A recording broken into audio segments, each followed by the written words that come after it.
Assalamualaikum warahmatullahi wabarakatuh. Bismillahirrahmanirrahim. Nahmaduka ya ghafuru ya syakuru. Masalli wa sallim barik ala sayyidina maulana Muhammadin wa ala alihi wa sahbihi asma'in nama ba'du. Betapa mudahnya maksiat, apa saja bisa. Nah Allah sing gak ngelola hidayat, habis agama ini. Sama tak ceritani, pertama agama muncul di Mekah itu sing mimpin itu Sayyidul Khalqi, Sayyidul Awalin wal Akhirin. Ijak masuk akal lah, Islam berdiri masuk akal, dipimpin Nabi, dikawal Jibril. Bariku Islam dikawal mudin, kiai diutang, kiai terlibat pinjol, kiai diusir mertuane, kiai di PHK kok masjid, mergo nganggo duit masjid, kiai diusir bojone, mergo mulai kepen wahyo. Semua mimpin itu dengan ketidakidealan. Rungokno, semua mimpin dengan ketidakidealan. Lho ngono iku agama yo mlaku. Lho ora pangeran iso yakin ra iso. Pangeran wis janji wa mutimmu nuri. Napa wa wis ah, kowe nak mangkel mbek kiaimu terusno mangkelmu gedeng terusno. Sementing aja mateni aja nyantet. Ya gremeng-gremeng sithik ra apa. Wong pancen menungso apa? Ya karena mau apa coba? Sama tak ceritani, gak usah tersinggung biasa ya, rasa sensitif. Kayak apa agama ini dimulai dari sejarah apa? Sayyidina Ali bin Muawiyah tukaran, ya ora ono pengaruhe ning kelangsungan Islam. Demak Bintoro ya ra putu wis tukaran, Arya Penangsa mbek Sutowijo tukaran, ya ora ono pengaruh. Cerita-cerita kesultanan sing Mbah Sunan Kudus bela sapa, Mbah Kalijaga bela sapa. Kula putu-putu Kalijaga sering ketemu kula. Ya do ngaji kula. Wis dhisik Mbah beda mbek Mbah kula ra apa-apa saiki ayo do ngaji. Oh ya mending ngono. Nggih Gus, Mbah urusan Mbah.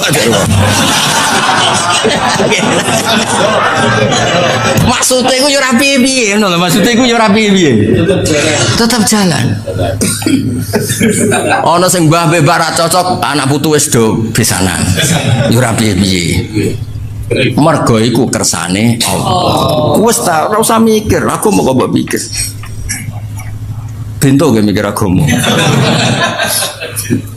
Agama wae pangeran. Lho Mbah Mun ya kula cerita anggere ana kiai desa. Mbah ijazahi Mbah kersane kula dadi kiai kuat. Agama wae pangeran ora usah tirakat. Sing duwe diurusi apa? Pangeran. Pokoke nyai wis sak berem sementing iku ya wis. Karena tadi kan tambah tenanan tambah gelo. Nyai kok tambah tenanan tambah gelo. Ora tambah apik, tambah gelo. Lah aku sapal rai-rai ngene iki ku cara orang ana tenanan ya. Iya sawangane mbek aku sami waton. Nah beda paslon wis mau nurut ya. Ben roh aku imanem sepiro. Wes as, kowe kabeh loyal mbek aku. Misale beda paslon, mesti kowe ngobyek dhewe tetep. Apa lagune wis. Ada ngatur ya. Kan kula nu didhawuhi Mbah Mun, didhawuhi bapak nak ngandani ngene tok. Anak kiai ora usah tenanan, sing tenanan ku ikhlase. Maksudnya mulang wis mulang ae ora usah bayangno terus kowe loyal samine wis mulang wis mulang. Gelo.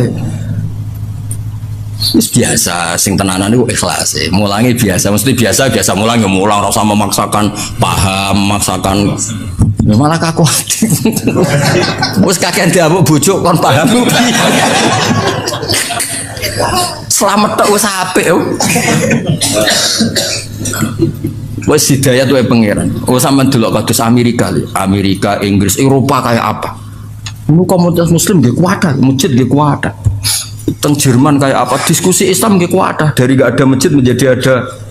Agak pangeran mboten saged. Ngelola Islam ning daerah non muslim. Nang desa-desa ya padha, wong do kedonyan ngono ku Islam yo mlaku. Musolane mok loro penceng.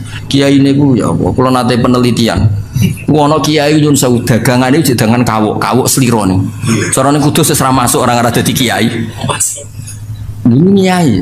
Tak takoki bareng wis dadi kiai. Nang desa ya mergaen, lha jenengan kok mergaen ngono. Kula nggih ngerti, Gus. Kula nate mondok wis pedotan jan. Mondok morong tahun. Ku ya krungu-krungu kabar ngono iku jare harap. Tapi kula niku sebudi malih mergae kula niki. Ya tetap nyai. Mulane bapak kula nu sering wasiat teng kula, kena ngiyai aja nganggo standar ideal. Sing ideal ben Kanjeng Nabi wae. Kowe tetep kiai wae. Ya sing ngene-ngene wae. Maksudnya sing maksum sing sempurna ben Kanjeng Nabi, ora usah melok. Karena enggak gampang. Makanya saya dari mengenang khasih Sidin Ali itu ada wiridan yang harus dibaca 9. Iku Ali maca mok 9, 8. Nak Nabi maca 8 dhek bitu takoki. Kena apa kok ngoten? Adaban ma Rasulillah sallallahu alaihi wasallam. Jadi kadang-kadang ulama malah jarak ben sing sempurna ben Kanjeng. Jadi sing sering diajar Mbah Mun, wong berbakas kitab-kitab tirakat. Iku kitabe wali, wong kowe ora. Wali. Soale wong kudu turune sithik mangane sithik iku bakasan wali. Lah nek ora wali mangan sithik turu sithik muk kurut tok tetep ora wali. Jadi bangun takoki lho sing mukabab kabeh sing tau ngaji bangun mesti anggere ngaji bab bali mesti ditutup tapi iku wali wong kowe ora wali. Ora terikat tadi wong nek ora kelas ora sama maksa. Tugale wayo ku sunah Rasul, mulane iki kesunatan wayo. Sing diwayo Nabi ku bangga dul. Sapa sing ra bangga di mantu Kanjeng Nabi? Lah di mantu raimu ku bangga tau. Mbok yo wong ngilo. Sama tak cerita di Juwairiyah ku garwane Nabi. Banil Mustalik ku wong paling gedeng Kanjeng Nabi. Singkat cerita perang ya. Orang-orang sahabat sing ditawan Banil Mustalik nggih kathah, Banil Mustalik ditawan Kanjeng Nabi nggih kuatah. Mulai itu cakap perang. Singkat cerita itu terus Nabi nikah kalian Juwairiyah. Juwairiyah itu Sayyidatu Banil Mustalik. Niku ya terus wong dibebasno kabeh. Azharu Rasulillah saiki sak kampung Banil Mustalik wis minangka bisane Nabi culno iku mono bisane Nabi. Kan agak pamane Juwairiyah wong misanane mbok mindoane. Sing wong Banil Mustalik saiki Nabi wis besan kita diculno kabeh. Mulane Nabi enggak ada perempuan sebarokah Juwairiyah. Abi Sufyan kaya apa mangkel ning Kanjeng Nabi. Tapi Nabi garwa Umi Habibah. Bangga. Kok Nabi ku ganteng, pengaruhe gede, pinter. Sing dadi ipine seneng, dadi mertuane seneng, dadi garwane ya seneng. Saiki kowe. Maksudku ya wis ta, lah nek kowe misale ben wae wae siap nampa piring, gelas, mangkok. Dong. Gak apa-apa tiru ya tiru, tapi ya siap nampa piring, gelas, mangkok dan kawan-kawan.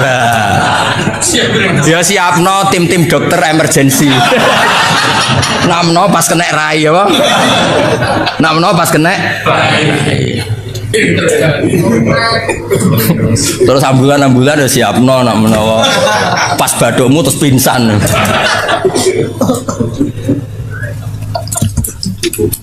Barang rapodo kok di. Malah nak bapak nasihati kula iku.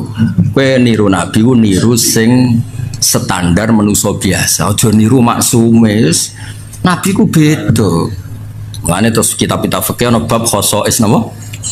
Khosais itu sifat-sifat khususnya Nabi. Ono wilayah sing justru nyuwun sewu anut Nabi ku gak pas.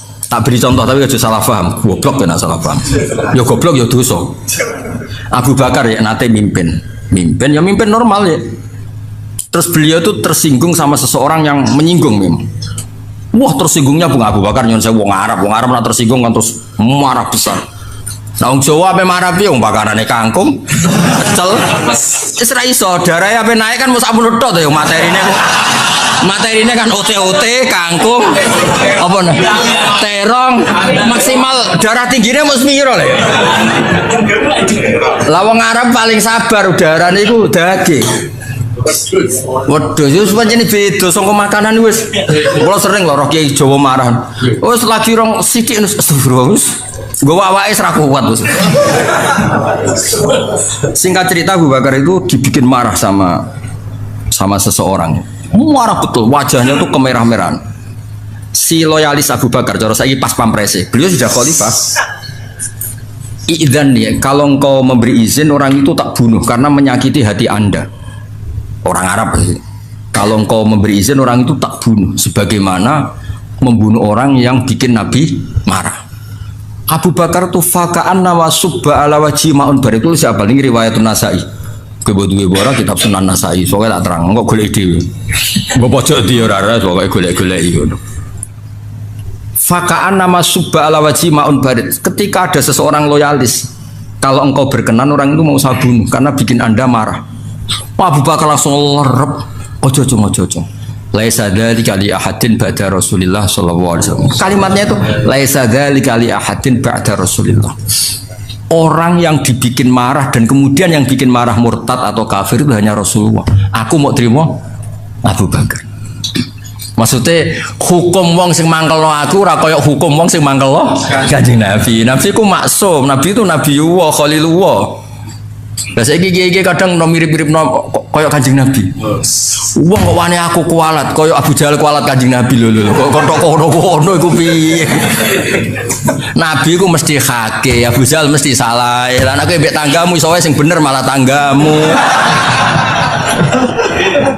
Iso wae sing bener malah tanggamu kowe sing salah.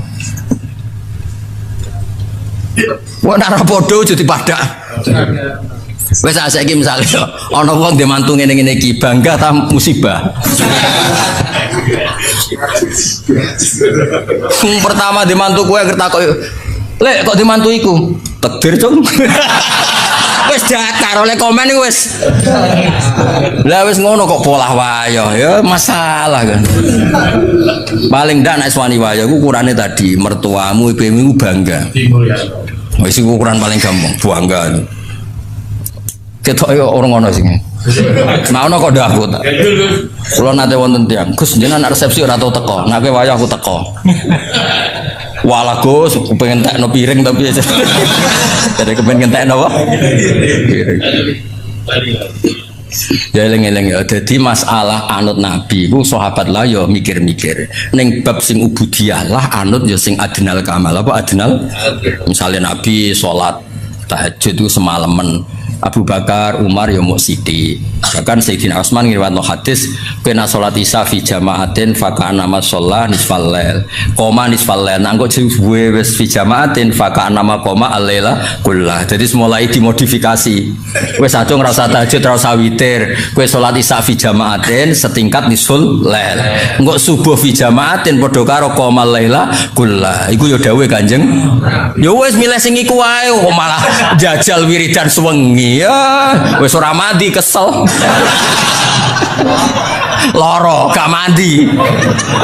Lho sing loro gak mandine lho. Ya melok paket-paket hemat di omah aku sing apa? Ya jamaah isya fi apa salat isya fi jamaatin iku padha karo koma nisfal lail. Lah engko nak subuh fi jamaatin kullal. Ya melok paket iku wae.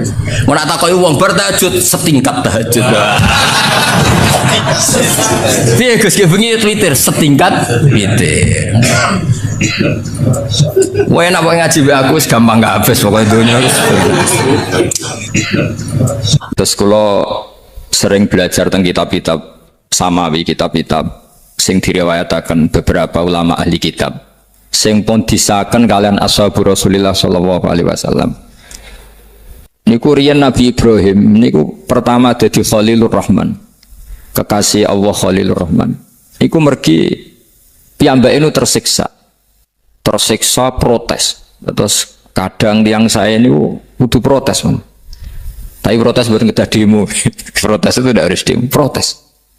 Ya Allah, dunia ini tidak fair. Engkau yang Tuhan, engkau zat yang begitu penting, engkau zat yang menciptakan langit dan bumi, engkau zat yang memberi rizki, yang bikin air, bikin oksigen, semua kebutuhan manusia. Kemudian mereka tidak kenal engkau. Ini tidak fair. Jadi beliau itu tiap malam tuh ngumpat. Ini enggak fair dunia ini. Engkau yang begitu penting pencipta langit bumi, engkau begitu penting yang menciptakan air, menciptakan kebutuhan manusia. Kemudian mereka tidak kenal engkau. Ini tidak fair. Ini tidak benar. Ya. Jadi sering marah. Karena sampean nggak bisa bayangkan kan, apapun hebatnya presiden atau menteri atau rektor atau kiai itu senang desa nggak dikenali statusnya diundang lek apa yang dilek itu gak keren belas. Karena ya sama kan, misalnya Habib Soleh Alatos. Muridnya Said Umar punya bangun terus nang desa diundang pening dilek itu kan gak keren belas. Awal dari keren tetap dikenal. Nah kemudian orang itu tidak kenal Allah. Makanya terus beliau sujud berkali-kali, ya Allah, sama siapa munajatnya beliau?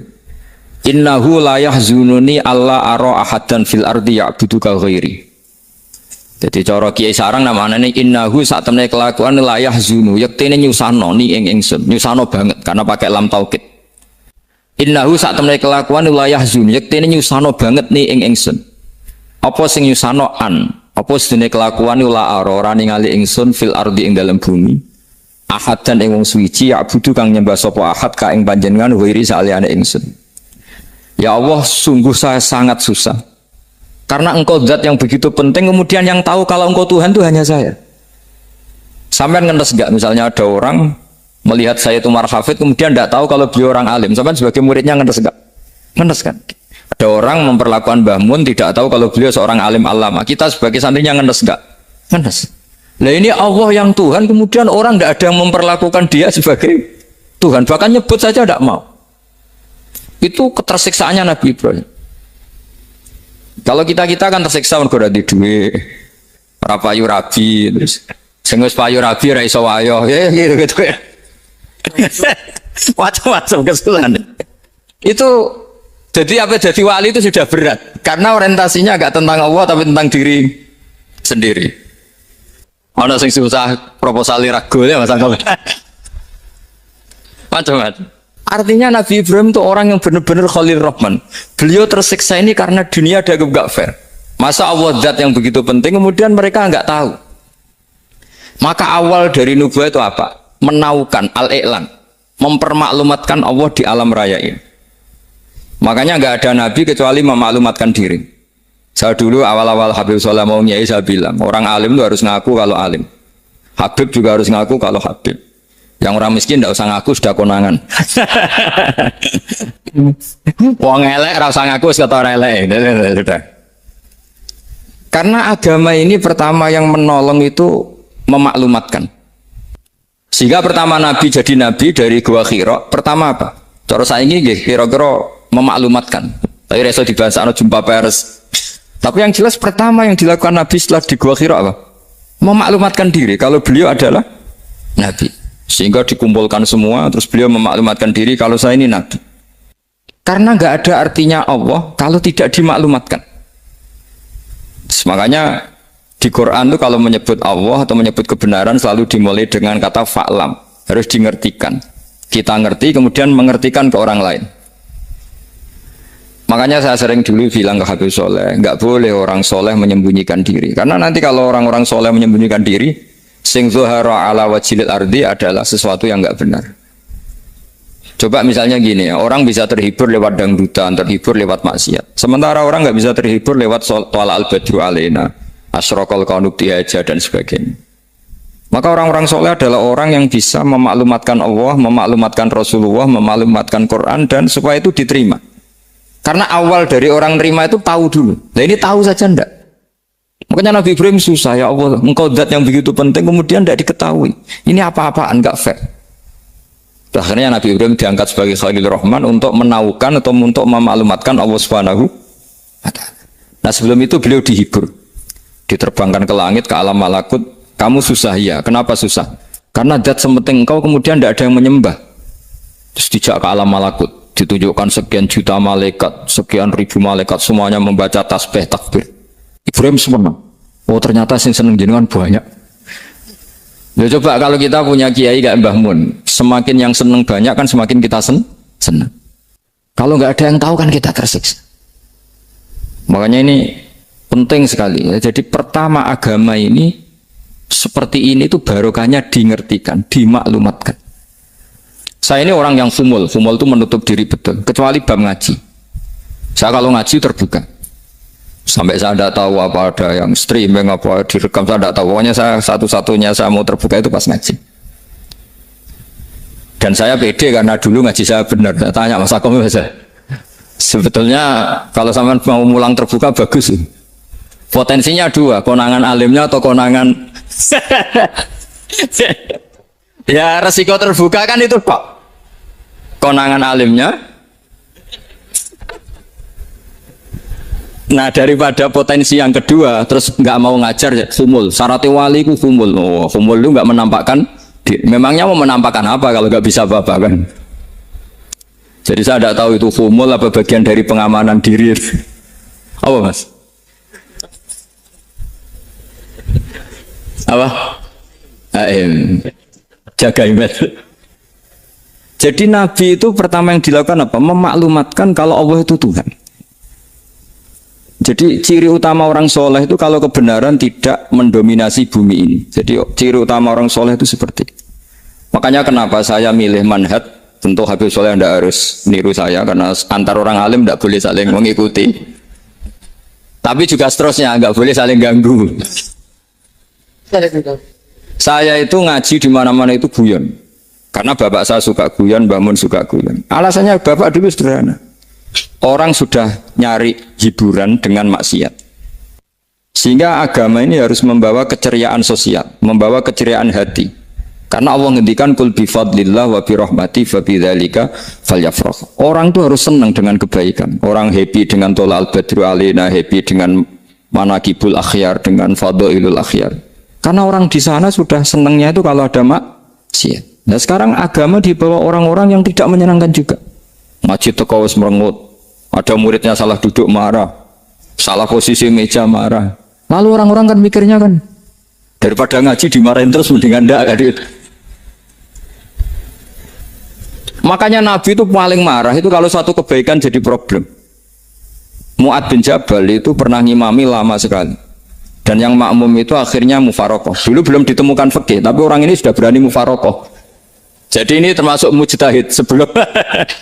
Sebelum tahu Fathul Mu'in, tahu Wahab, dia sudah berani mufarokoh. Jadi sudah luar biasa. Karena bangsa ibadah yang agak-agak ngawur itu tanpa diajarin sudah do pinter sendiri. Dia mufarokoh. Ketika dia mufarokoh, komentarnya Mu'ad, dia munafik. Sholat belum selesai kok mufarokoh. Singkat cerita Mu'ad melaporkan itu ke Rasulullah. Si tukang penggembala ini juga melaporkan ini ke Rasulullah.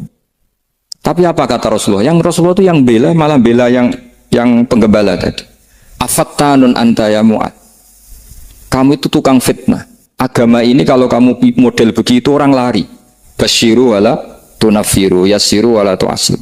Padahal ini baca Quran panjang, harusnya akan ibadah. Tapi karena ini menjadi problem sosial, orang menjadi tidak nyaman jamaah, itu sudah disalahkan Nabi. Karena tadi, kalau agama ini jadi problem, maka masalah besar. Makanya sifat dasar Rasulullah itu apa? Khofiful ma'unah, biayanya murah. Makanya saya ngaji di mana-mana ya suka seperti ini. Mejanya nggak jelas, pengunjungnya juga nggak jelas. Semakin kacau semakin baik kira-kira. Ini pengunjungnya juga seperti ini kan.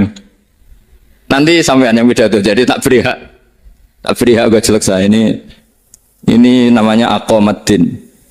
Kalau faman taroka fakot. Jadi pilihannya kalau gak aqomaddin ya ada medin. Jadi kenapa banyak kiai yang ceria? Karena tadi satu-satunya cara kita menandingi hegemoni maksiat adalah pembawa taat itu ceria. Karena orang itu mesti mencari kebahagiaan. Sebab itu para nabi itu mengajarkan agama ini dengan cara yang bahagia.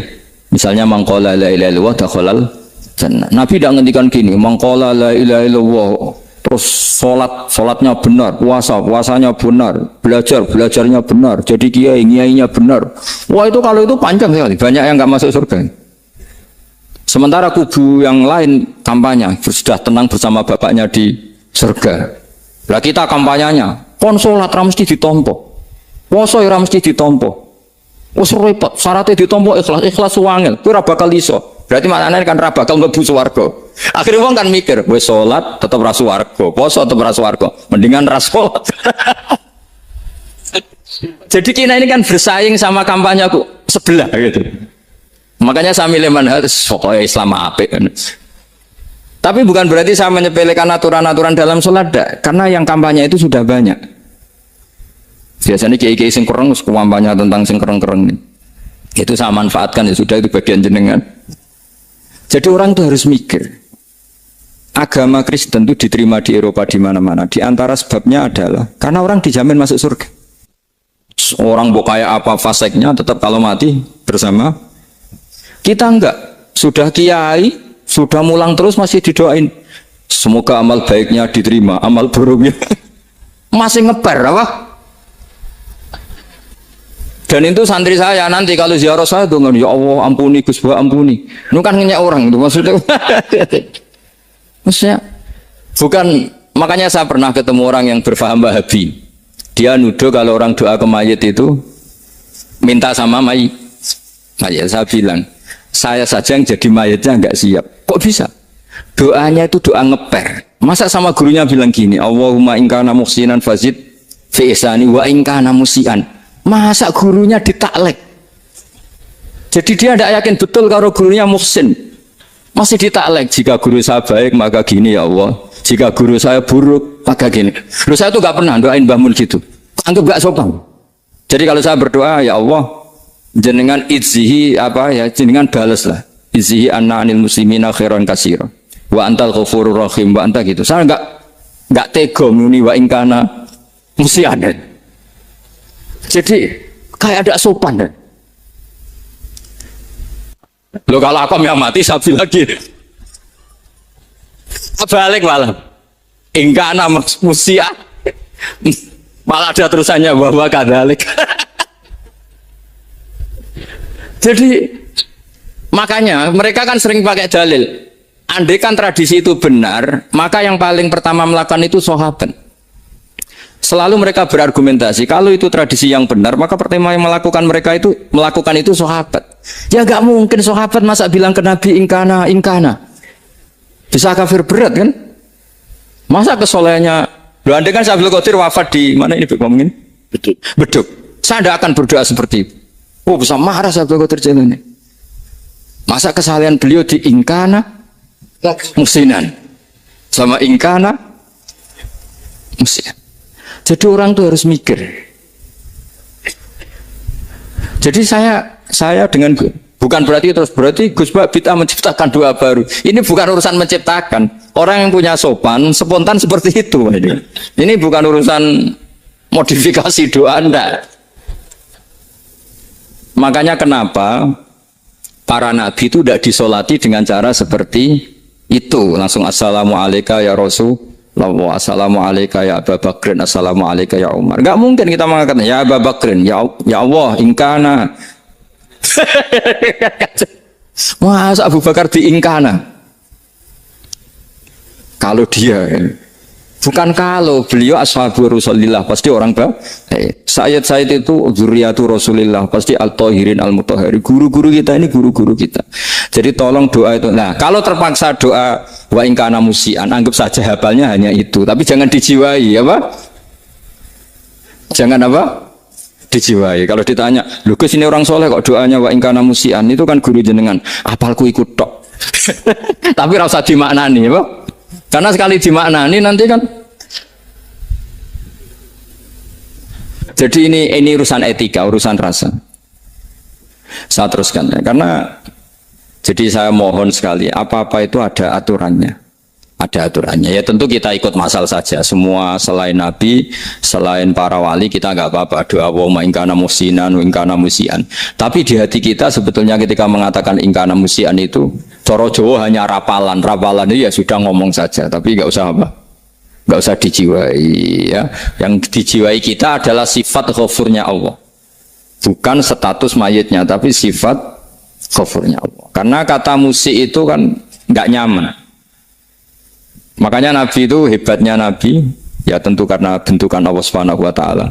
Adabani Rabbi fa ahsana ta'dibi. Itu kalau nyifati tentang keburukan orang mukmin itu diikutkan sifat ghafurnya Allah. Jadi misalnya gini, kalimatnya liyukaffirallahu anhum aswa alladzi amilu. Atau sebagian ayat misalnya wa yukaffiru anhum sayiatihim. Jadi sebetulnya kalau terpaksa mengatakan orang itu buruk, itu sebenarnya dari Allah dulu kita mengatakan Allah itu zat saking baiknya itu mengampuni salahnya seseorang. Jadi nyifati Allah dulu, Allah saking baiknya itu mengampuni salahnya orang-orang baik. Karena orang-orang baik juga manusia, Ustadz juga. Tapi lebih ke nyifati ke Allahnya. Kalau kita kan enggak, lebih tertarik nyifati mayitnya. Sehingga kita di hati itu mayit kira tak jalan sepuro tuntas kayak gitu. Jadi, kalau di Quran tidak seperti itu. Jadi kita lebih mensifati Allah itu Ghafur, Afuwun Karim. Makanya seperti doa-doa kita kalau Ramadan begini. Allahumma innaka afuwun karim tuhibbul afwa, baru bakas fa'fu anna. Jadi ada aturannya. Meskipun ilmu ini agak jelimet, tapi bagi ahlinya ini ma'ruf. Kalau sama nggak paham berarti nggak ahlinya. Jadi ilmu ini agak jelimet, tapi ma'ruf. Nah, sehingga Rasulullah kalau kita meyakini syafaatul Rasulullah SAW, itu cara berpikir harus kita balik. Misalnya begini. Wong Islam nakale ngono, penggaweane maksiat kok disafaati Kanjeng Nabi kurang penggawean. Caranya berpikir jangan gitu. Kalau gitu kayak mari mangkal, wong nakale ngono kok untuk syafaati Kanjeng. Tapi cara berpikir gini, syafaatu Rasulillah itu wasi'ah, luas sekali. Syafaatu Rasulillah ghairu munhasirah, tidak terbatas. Syafaatu Rasulillah itu lebih sakti ketimbang dosanya umatnya. Semua ulama dulu kalau nyifati Allah juga gitu. Allahumma misalnya maghfiratuka awsa'u min dzunubina. Ya, yang misalnya yang pakai mutakalim ya Allahumma maghfiratuka awsa'u min dzunubi wa rahmatuka arja inti min amali. Jadi jangan kitanya dulu. Kalau kitanya dulu kan nyifati kita dosa banyak. Itu sama ndak usah ngaku sudah tahu semua. Tapi nyifati pertamanya apa? Allahumma maghfiratuka awsa'u min dzunubi wa rahmatuka arja inti min. Sehingga dari nyifati maghfiratullah yang wasi'ah, yang tidak terbatas, kemudian kita sah mengatakan bahwa ahlul maksiat pun mungkin atau berhak dapat ampunan. Sama. Syafa'atu Rasulillah itu ghairu munhasirah. Syafa'atu Rasulillah itu wasi'ah. Sehingga sahlah riwayat syafa'ati li ahlil kabair min ummah. Itu bukan menyangkut melegalkan kabirah. Bukan menyangkut mengesahkan orang Islam dosa besar karena nanti dapat syafaatnya Rasul. Cara berpikir jangan gitu. Nanti kamu mentasjek memberanikan orang melakukan maksiat berdasar iktimat syafaati Rasulid. Itu jangan gitu cara berpikir dibalik apa? Syafa'atu Rasulullah awsa'u wa awsa'. Sangat lu. Sehingga saking luasnya sampai yang tukang maksiat saja kebagian. Sama rahmatnya Allah Ta'ala itu wasi'ah. Rizkinya Allah ya wasik. Sampai wong nganggur ya iso mangan ngono aja. Nah begitu juga rahmati Allah Ta'ala itu wasi'ah. Sampai wong sing sumpek utange akeh ya iso guyu ngono. Lah iya.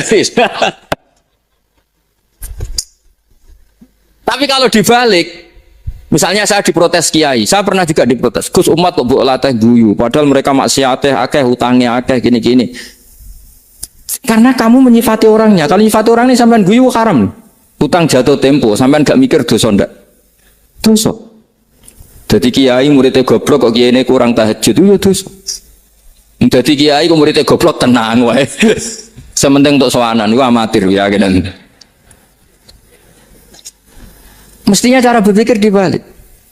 Rahmatullah wasi'ah. Rizkuhu ya wasa', fadluhu wasa'. Sampai wong sumpek wae iso guyu. Sehingga kita ini sudah objek. Loh, kita ini tidak subjek. Di alam raya ini kita tidak subjek, tapi apa? Objek. Makanya saya berkali-kali mengatakan, mbok kayak apa sumpeknya kita, tetap wong iso guyu. Karena apa? Allah mensifati dirinya wa annahu wa adhaka wa abka. Allah itu adhaka, zat yang memberi orang iso guyu. Wa abka lan zat sing maring wong iso nangis. Karena sifatnya Allah Ta'ala pasti nafidah. Sifatnya Allah Ta'ala pasti terjadi. Dan kita objek. Makanya wong sumpek utange akeh, bojo ora percaya, tangga ora percaya, oh nak guyu banter-banter. Karena Allah ku adhaka, zat sing maringi guyu. Wa abka. Sudah presiden, sudah gubernur, sudah menteri. Nah Allah kepengin nangis, no yo nangis. Coba ngeluhnya apa kalau misalnya jenengan seorang mantan presiden atau mantan gubernur. Kadang anaknya calonan RT bo menang bunda. Ngeluhnya apa orang alim misalnya, alim alama, anaknya mau jadi jurumiyah reiso. Susah. Kaya raya anaknya jadi pasien, susah. Allah punya cara untuk abegah, untuk bikin orang nangis. Nah karena kita ini objek, pasti sesumpuk apapun orang yang bisa tertawa, ya bisa nangis. Makanya banyak ulama yang nggak terlalu serius mikir agama ini. Bukan karena dablek, enggak. Karena Allah mensifati dirinya Al-Hadi, yang memberi petunjuk. Kita nggak ditunggoni Kanjeng Nabi, nggak ditunggoni Wali Songo, nggak ditunggoni para Alawiyyin yang dulu, nggak ditunggoni Habib-Habib yang kayak Said Abdul Al-Haddad. Tapi karena Allah itu Al-Hadi, yang memberi petunjuk, dan sifatnya Allah Ta'ala la bidda wa ayat takuna nafidah. Sifatnya Allah pasti nafidah. Amerika kayak apa liberalnya. Sekarang trennya juga banyak yang masuk Islam. Kampung-kampung pedalaman nggak ada kiainya, cukup mudin. Kadang yang membawa agama itu orang yang ke situ mau nyari kayu. Orang yang di pedalaman Kalimantan, Sulawesi itu pertama itu nyari kayu. Tapi bawaan hidayat, lama-lama bikin masjid. Saya pernah di Korea, ke sana orang nyari uang. Niatnya juga nyari uang. Tapi akhirnya tersiksa kalau enggak bikin masjid. Karena apa? Karena Allah itu Al-Hadi, zat yang memberi petunjuk. Nah, kamu tidak usah khawatir. Agama ini pasti jalan ila yaumil qiyamah. Karena Allah Al-Hadi. Sama. Mbok kamu umat mbok weden-wedeni kowe ku amalan ora mesti ditampa. Nek ora ditampa mlebu neraka. Ngono mulai ngaji ya tenang ae. Tenang, santai. Bahkan kadang bilang gini, Pak Yai tadi gak bener. Masa ngecap orang mlebu neraka? Kita yang masyarakatnya gak tahu pintunya. Pak kayaknya tahu pintunya.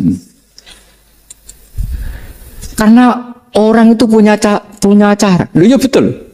Orang Bedui itu kalau ngaji sama Nabi itu lebih unik timbang yang soleh, timbang yang pinter. Sehingga banyak ilmu itu ditemukan dari orang Bedui. Karena cara berpikir itu aneh. Kalau orang soleh, orang waras kan berpikirnya ada aneh, standar. Jadi orang Bedui itu aneh. Pernah suatu saat Rasulullah itu khutbah cerita kiamat. Wah, dasarnya kiamat kayak apa?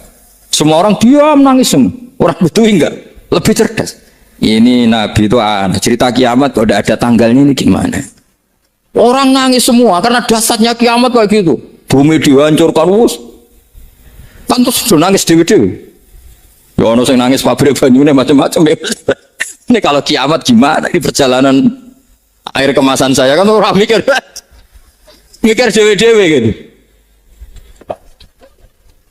Tapi ini enggak. Orang Bedui cara berpikir tuh enggak. Malah ya Rasulullah mata saat. Engkau itu cerita kiamat tapi enggak jelas tanggalnya. Kalau cerita kiamat ya harus jelas dong kapannya. Jadi unik. Jadi cara berpikir sahabat kaget semua loh. Kaget. Karena gak kepikiran. Nabi A'radu anhu, A'radu itu mengabaikan. Banyak sahabat yang menganalisis lam yasma'kan. Nabi memang gak dengar sehingga mengabaikan. Ada yang analisis lagi sami'a wa kariha. Sebenarnya Nabi dengar cuma gak berkenan karena tengah-tengahnya khutbah kok tanya. Tapi si Arabi ini cerdas. Masuk akal kan? Misalnya mau pilihan presiden, orang mesti tanya kapan kan gitu. Ya kan? Mau ganti presiden atau ganti bupati, takarannya orang kan kapan? Kayak Mas Akom jadi wali ndak? Pertanyaannya kan kapan? Kalau jatuhnya kan sudah ya. Sehingga tanya, mata sa'ah ya Rasulullah. Lama-lama Nabi diangen-angen dulu. Bener juga orang ini. Saya cerita kiamat kok gak jelas kapannya. Ini Nabi menjawab. Tapi karena Nabi orang-orang yang sangat pinter, tanya balik. Ma'atattalah. Lalu kalau kamu berani tanya kiamat kapan, saya tanya balik. Ya persiapan kamu apa? Jawabnya santai saja. Fawwah ma'atatullah kabira sholatin wala siyamin walakinni uhibbuka ya Rasulullah. Saya enggak menyediakan apa-apa, sholat saya biasa aja, maksudnya standar. Ya kira-kira 5 waktu pas. Ya jenis saya lah kira-kira gitu. Wala kabira siyamin, dan saya puasa ya standar saja pas.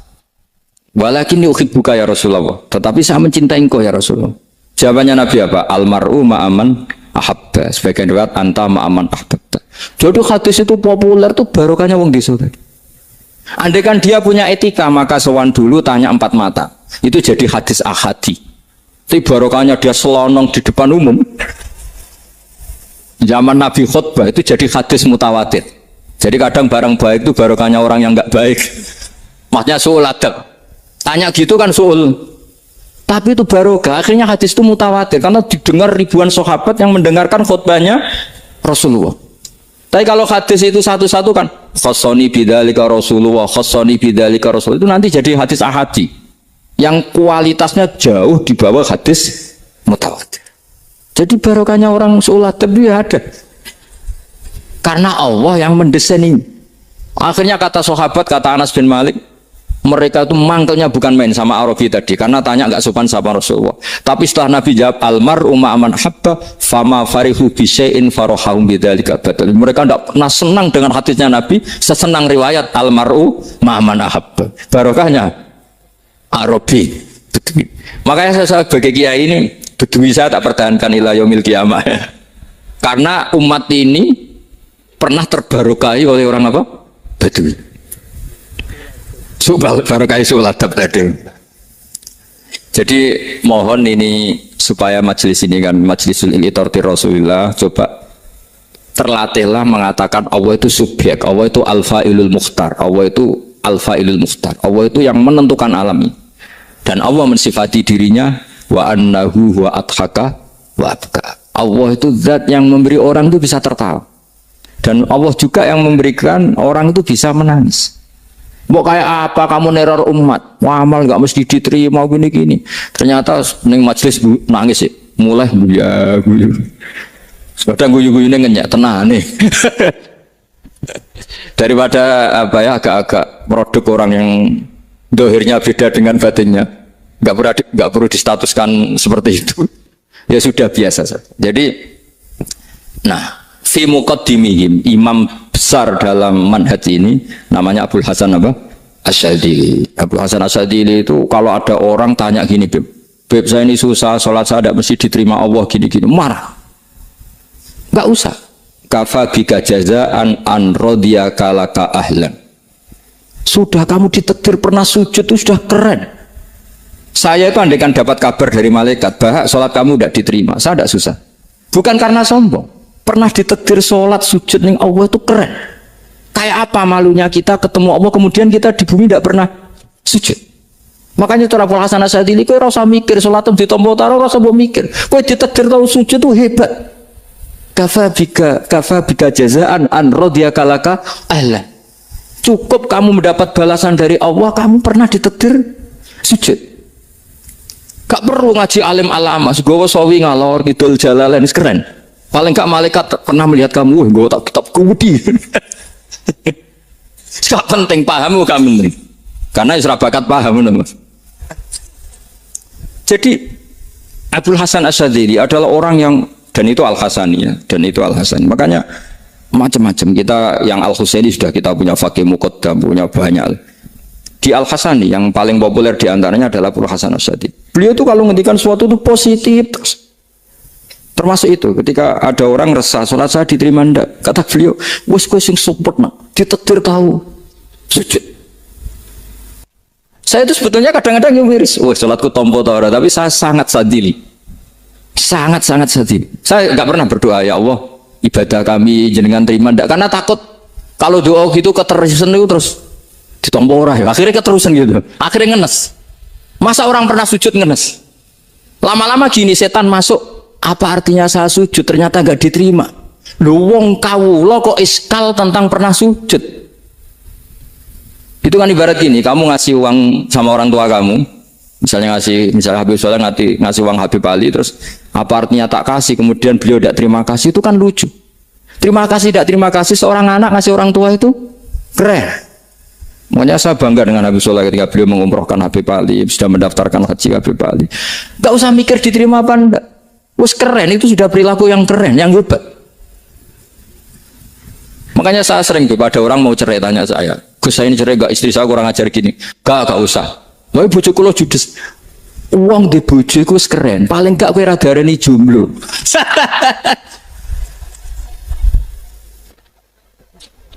Oh, diarani duda ora enak. Wes luwe sabar di diarani duda mek diarani bojo judes. Enak bojo judes sik gagah. Di bojo lah. Oh, provokator itu. Jadi kafabika jazaan an radiyaka laka alam, sudah ditakdir pernah sujud itu sudah keren. Dulu ulama ala hadan nampak. Ulama dulu cara berpikir seperti itu. Makanya ulama dulu kalau nafsiri wasjud waktari sudah pernah sujud. Di Quran nggak pernah ada ayat wasjud lan sujudo siro ingkana kada wa kada ingkunta mutayakinan bikobuli sujudi. Kan ada sujud ya sujud saja, tidak usah mikir makbul apa tidak makbul. Sudah kalau sujud pasti waktari. Terus saya sebenarnya ya sebagai orang ya kadang wedi. Sholatku ditompo ta ora. Tapi kalau keterusan nanti ada was-was yang mengatakan opo artine sholat. Lu tuh kan ngeri seorang hamba sing uripe ning bumine Allah kemudian menyoal pernah sholat hanya karena takut gak diterima. Itu kan gedek banget. Tapi monggo lah kita cerita-cerita Islam, cerita-cerita beragama yang rileks. Kita semua tadi seperti yang dikatakan Kadensus pernah diswani Mas Sufyan Sauri, juga beliau pernah ngaji. Sebetulnya dalam banyak hal-hal yang keseharian itu lebih prinsip ketimbang ide kita tentang hal-hal besar. Saya beri contoh, Allah itu Tuhan yang maha kuasa, yang menguasai alam raya ini. Kadang-kadang menjelaskan dirinya itu hanya alladzi at'amahu min ju'. Saya ini Tuhan yang memberi makan kamu saat Anda lapar, saat kalian lapar. Jadi untuk beriman kepada Tuhan yang Maha Esa, kepada Allah, kamu yakin yang memberi makan kamu itu Tuhan. Apapun kecewanya Anda terhadap tetangga, terhadap negara, terhadap mertua, terhadap istri, itu kecewa Anda tidak akan mati. Tapi kalau tidak makan itu mati. Sehingga Allah mensifati dirinya kadang pakai keseharian. Alladzi at'amahu min ju'. Tuhan itu siapa? Yang memberi makan kamu ketika lapar. Tapi kamu untuk syukur itu nunggu punya istri cantik, neriman, gampang diatur, membolehkan poligami. Terus 4 istri itu neriman semua, loyal semua. Itu sombong betul. Mau syukur saja kok repotnya seperti itu. Jadi mau syukur ya ada makanan dimakan. Itu kalau ngantuk ya tidur. Ayatnya wa min ayatihi manamukum billaili wan nahar. Maksud ayat Allah itu tidur. Nah, keangkuhan-keangkuhan ini yang menjadikan kita itu jadi repot hidup. Wong untuk syukur kok nunggu tadi. Mertua baik, tetangga baik, istri baik. Apa saja di sekelilingnya harus baik. Nah, keinginan berlebihan ini menjadikan kita lupa ada hal-hal yang paling kita butuhkan, yaitu oksigen. Kita boleh nempat di buminya Allah. Alladzi ja'ala lakumul ardo firasya. Bumi kamu tempati enak. Coba kalau gempa. Apa artinya istri 4 cantik semua kalau pas digoyang apa? Gempa. Apa artinya kamu jabat? Entah apa saja jabatannya. Kalau bumi likuifaksi, habis kamu. Kiai meskipun dai kondang umatnya jutaan, kalau likuifaksi di panggung hancur. Tapi nikmat-nikmat yang disebut Allah seperti ini kita kaji keseharian. Alladzi ja'ala lakumul ardo mahda. Allah itu yang menjadikan bumi dalulan, yang mudah diinjak. Famshu fi mana biya, silahkan pakai jalan-jalan. Jadi saya termasuk benar-benar kiai Jawa. Kalau kerennya kiai Nusantara atau kiai Indonesia lah. Diajari bapak saya Kiai Haji Nur Salim, diajari Mbah Maimun. Itu Islam itu keseharian. Karena ketika Anda memilih hal-hal yang serius, itu tujuan utamanya nyari ridhonya Allah. Dan ridhonya Allah bisa kamu dapatkan sesuatu yang pasti benar. Misalnya dalam sebuah hadis Sahih Muslim disebutkan, Inna woha la yardo anil abdi idha akalal akla fayahmadahu alaiha aw yashroba syarba fayahmadahu alaiha. Itu redaksinya inna itu sesungguhnya, la yardo juga pakai lam taukid, juga maknanya sesungguhnya. Sungguh-sungguh Allah sangat ridho ketika seorang hamba itu makan ketika sesuap nasi dia muji Allah, ketika minum seteguk nasi dia muji Allah. Itu kalau orang diridhoni Allah itu wali betul. Itu untuk jadi wali itu gampang. Kamu makan ridho, kamu nginjak buminya Allah ridho seneng, kamu hidup keseharian aman seneng. Nah ini supaya sampean kita semua ngaji betapa panduan Rasulullah untuk menggapai ridho Allah itu banyak yang keseharian sekali. Saking kesehariannya banyak dalam hadis dan itu sahih. Nabi menyebut hal-hal yang keseharian. Hatta ma tas'alu fi imra'atika. Kamu punya uang, kemudian istri kamu bisa makan, itu ibadah. Bahkan sebagian ibadah itu dicontohkan Nabi yang akhirnya diprotes sahabat. Yaitu wa fi buti ahadikum sedekah. Kamu menggauli istri kamu itu ya sedekah. Sampai sahabat bilang, yang benar ya Rasulullah. Ayati ahaduna syahwatahu wa huwa lahu ajrun. Masa urusan biologis, urusan syahwat kemudian dia dapat pahala. Nabi menjawab, alaih salawadu'aha fi haramin aka'ana alaihi wisrun. Bagaimana kalau dia meletakkan ke yang tidak benar, itu kan dosa. Nah, hal-hal seperti ini yang saya ingin teman-teman semua lah, semua. Saya juga agak ingin ngaji demi Anda juga nggak ingin. Itu dosa sekali ngaji kok pesanan kelompok tertentu itu nggak boleh. Islam itu untuk semua. Jadi ya cuma karena di depan saya jenengan ya seakan-akan jenengan korbannya. Itu ada ilmunya dalam usul fikih itu. Jadi orang itu harus ngaji usul fikih. Nama yang disebut, mungkin Mas Sufyan masih ingat zaman ngaji usul fikih. Nama yang disebut itu tidak jaminan sebagai prioritas perintah. Jadi misalnya gini, kebetulan yang di depan Nabi itu Abu Dzar. Nabi ya bilang, ya Abu Dzarin ini uhibbuka misalnya, atau ya Mu'ad ini uhibbuka, atau ya Abu Hurairah ini uhibbuka misalnya. Banyaklah riwayat yang Nabi nyebut ya Abu Dzarin, ya Mu'ad, ya Abu Hurairah. Kemudian misalnya Nabi meneruskan khitab, ini uhibbuka, saya mencintai kamu, fakul dubur sholatin, atau sebagian riwayat disebut fala tada'anna dubura kulli sholatin, Allahumma inni ala dzikrika wa syukrika wa husni ibadatik. Saya mencintai kamu, siapa saja. Mu'ad bisa, Abu Dzar bisa siapa? Saya mencintai kamu, mohon kalau habis sholat kamu jangan lupa wiridan Allahumma a'inni ala dzikrika wa syukrika wa husni ibadatik. Ya Allah, tolong kami permudah supaya mudah ingat engkau. Anda tidak bisa mentang-mentang, nama saya Parmin, nama saya Purnomo, itu yang diperintahkan Mu'ad misalnya. Jadi yang disebut satu, tapi khitab itu untuk siapa saja.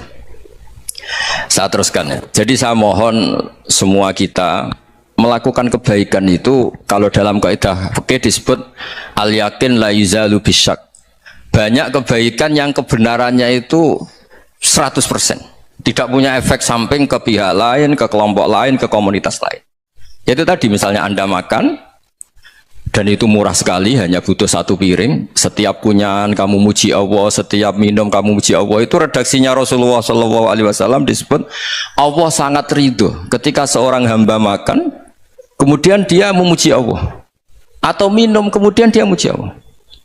Logikanya gampang. Negara seperti ini yang kamu harapkan bentuknya kayak apa, mertua, ipar, komunitas, tetangga, itu nyata terjadi itu kan belum pasti. Sementara yang mesti terjadi adalah kamu butuh makan, kalau tidak mati. Butuh minum, kalau tidak mati. Butuh bumi yang nyaman ditempati, kalau tidak kita juga mati. Sebab itu Allah kalau menyebut nikmatnya itu hal-hal yang keseharian. Alladzi at'amahum min ju'. Allah itu siapa? Allah itu yang menciptakan kamu bisa makan. Tidak berlebihan. Allah itu yang menciptakan kondisi sosial itu ideal. Zaman Nabi itu ya ada orang munafik. Orang-orang pilihan Allah itu juga diuji orang sekelilingnya yang macam-macam. Semua diuji sesuai konteks zaman dan waktu. Nah, tapi ada ibadah-ibadah yang selalu disarankan Nabi. Sampai Nabi itu pernah ditanya, ayul Islam ya khairun ya Rasulullah, Islam terbaik itu gimana? Jawaban Nabi itu unik. It'amut to'am. Islam terbaik itu ya makan-makan, santai-santai. Ketika Allah menyebut beberapa kebaikan, falak tahamal aqobah wa ma adraka mal aqobah. Terusannya apa? Fakku raqobah. Terusannya apa? Au it'amun fi yaumin di masubah. Ya, atau acara makan-makan itu juga Islam. Kenapa? Ya bayangkan kalau tidak ada makanan, kita mati kan? Kondisi sosial tidak ideal itu Anda masih gak apa-apa. Tapi kalau Anda tidak makan, Anda tidak minum, kamu punya istri cerewet masih bisa hidup, punya mertua cerewet masih bisa hidup. Tapi kalau tidak makan bisa mati. Berarti penting mana istri sama makan? Penting mana? Makan. Semoga istri Anda dengar. Nanti kamu disuruh makan tapi pulang deh. Itu kalau dibahasakan makan masih memahami. Penting mana nasi satu piring dengan istri. Nggak ada nasi mati, nggak ada istri belum mati. Penting mana? Gak berani jawab kan? Nah, ternyata Anda ada garang kan di depan istri. Jadi saya mohonlah, mungkin Mas Sufyan Sauri tadi yang bisa bantulah teman-teman tuh ngaji yang keseharian saja.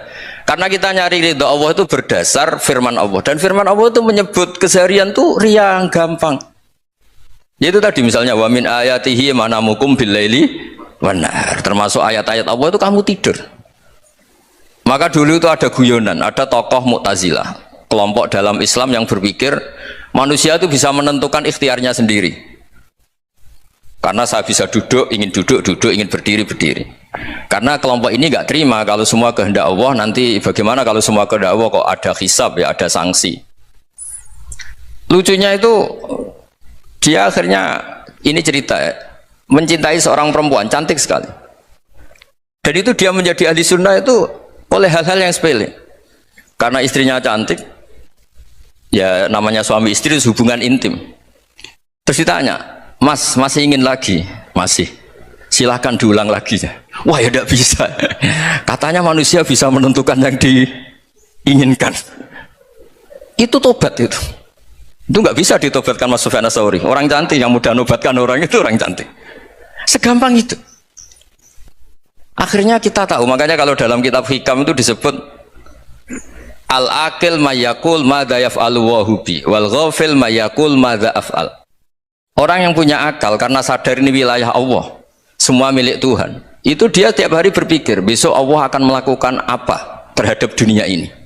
Kamu merencanakan suatu mau plesir ternyata gempa, mau wisata ke Rusia ternyata perang. Kamu tidak pernah tahu apa yang akan terjadi besok. Wa ma tadri nafsum madza taksibu ghadan. Tapi anda semua kita ini sering punya jadwal permanen. Makanya saya kalau diundang siapa saja, sanad takdir. Yang jelas Gus ini acara penting. Ya masih acara penting nak pangeran ngersakno piye? Kowe ape dadi pangeran? Kamu kok mau jadi Tuhan? Itu kadang ya kiai gitu. Penting Gus acara ini jenengan harus memastikan bisa.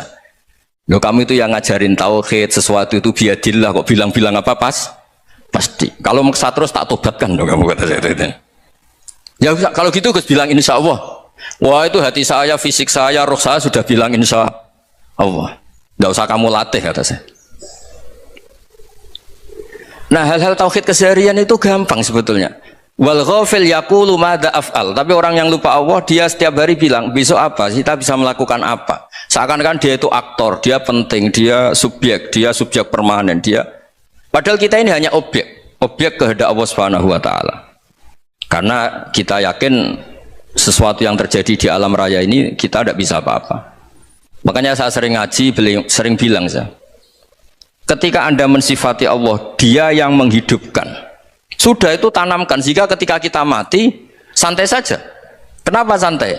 Allah punya cara menghidupkan kita. Zaman kita hidup juga gak tahu caranya ngelola jantung, ngelola paru-paru. Kamu juga gak tahu ngelola oksigen yang tidak beracun, tidak ngandung polusi. Tahu-tahu hidup.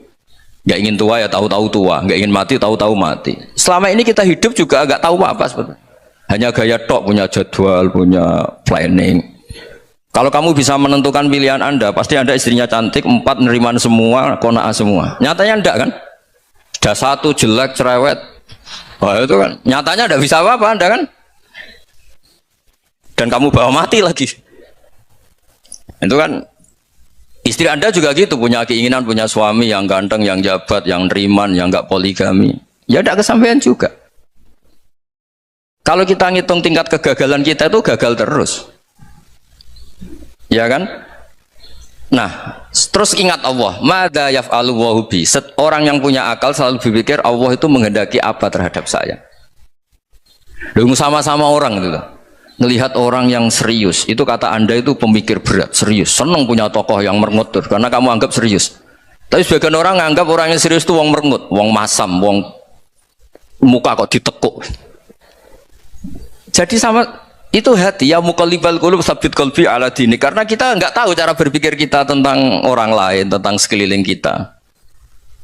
Misalnya kita orang baik yang jenis ngrumat fakir miskin, ada orang bangun masjid mewah itu janggal. Apa artinya masjid mewah kalau banyak orang kelaparan? Tapi kalau yang jenis pendidikan, apa artinya masjid mewah kalau tidak bisa ngaji? Nanti yang jenis infrastruktur, apa artinya ini kalau semuanya punya sudut pandang yang berbeda-beda. Dan Islam mengapresiasi semua kebaikan. Tapi katakan semua kebaikan itu adalah kehendak Allah Subhanahu wa taala. Karena apapun baik Anda itu pakai fasilitas yang diberikan oleh Allah Subhanahu wa taala. Sehingga ini yang disebut qulillah tsumma dzarhum fi khawdihim yal'abun. Ya kembali tadi ke tema-tema bahwa keseharian Anda ini sudah Islami. Saat Anda tidak bisa melakukan apa saja. Saya sering ada jenazah, biasanya kalau tetangga meninggal saya sering disuruh ngelepas. Saya bilang orang ini baik karena sering ngelamun di rumah, sering nganggur di rumah. Ditanya sama anaknya, kenapa Gus nganggur baik? Ya kalau dia nganggur artinya juga agak berbuat sesuatu yang maksiat kan? Ya kan, orang nganggur di rumahnya ya tidak bunuh orang, tidak maling, tidak korupsi, ya namanya nganggur di rumah. Lah cuma istri cara pandang nganggur gak menghasilkan uang gitu, tapi juga gak menghasilkan kriminal kan. Jadi sebenarnya Islam itu cara, makanya kalau sampai ngaji usul fikih itu ada kitab usul fikih namanya Lubul Usul, itu terkenal sekali di pesantren itu. Itu kalau ngapresiasi keseharian itu luar biasa.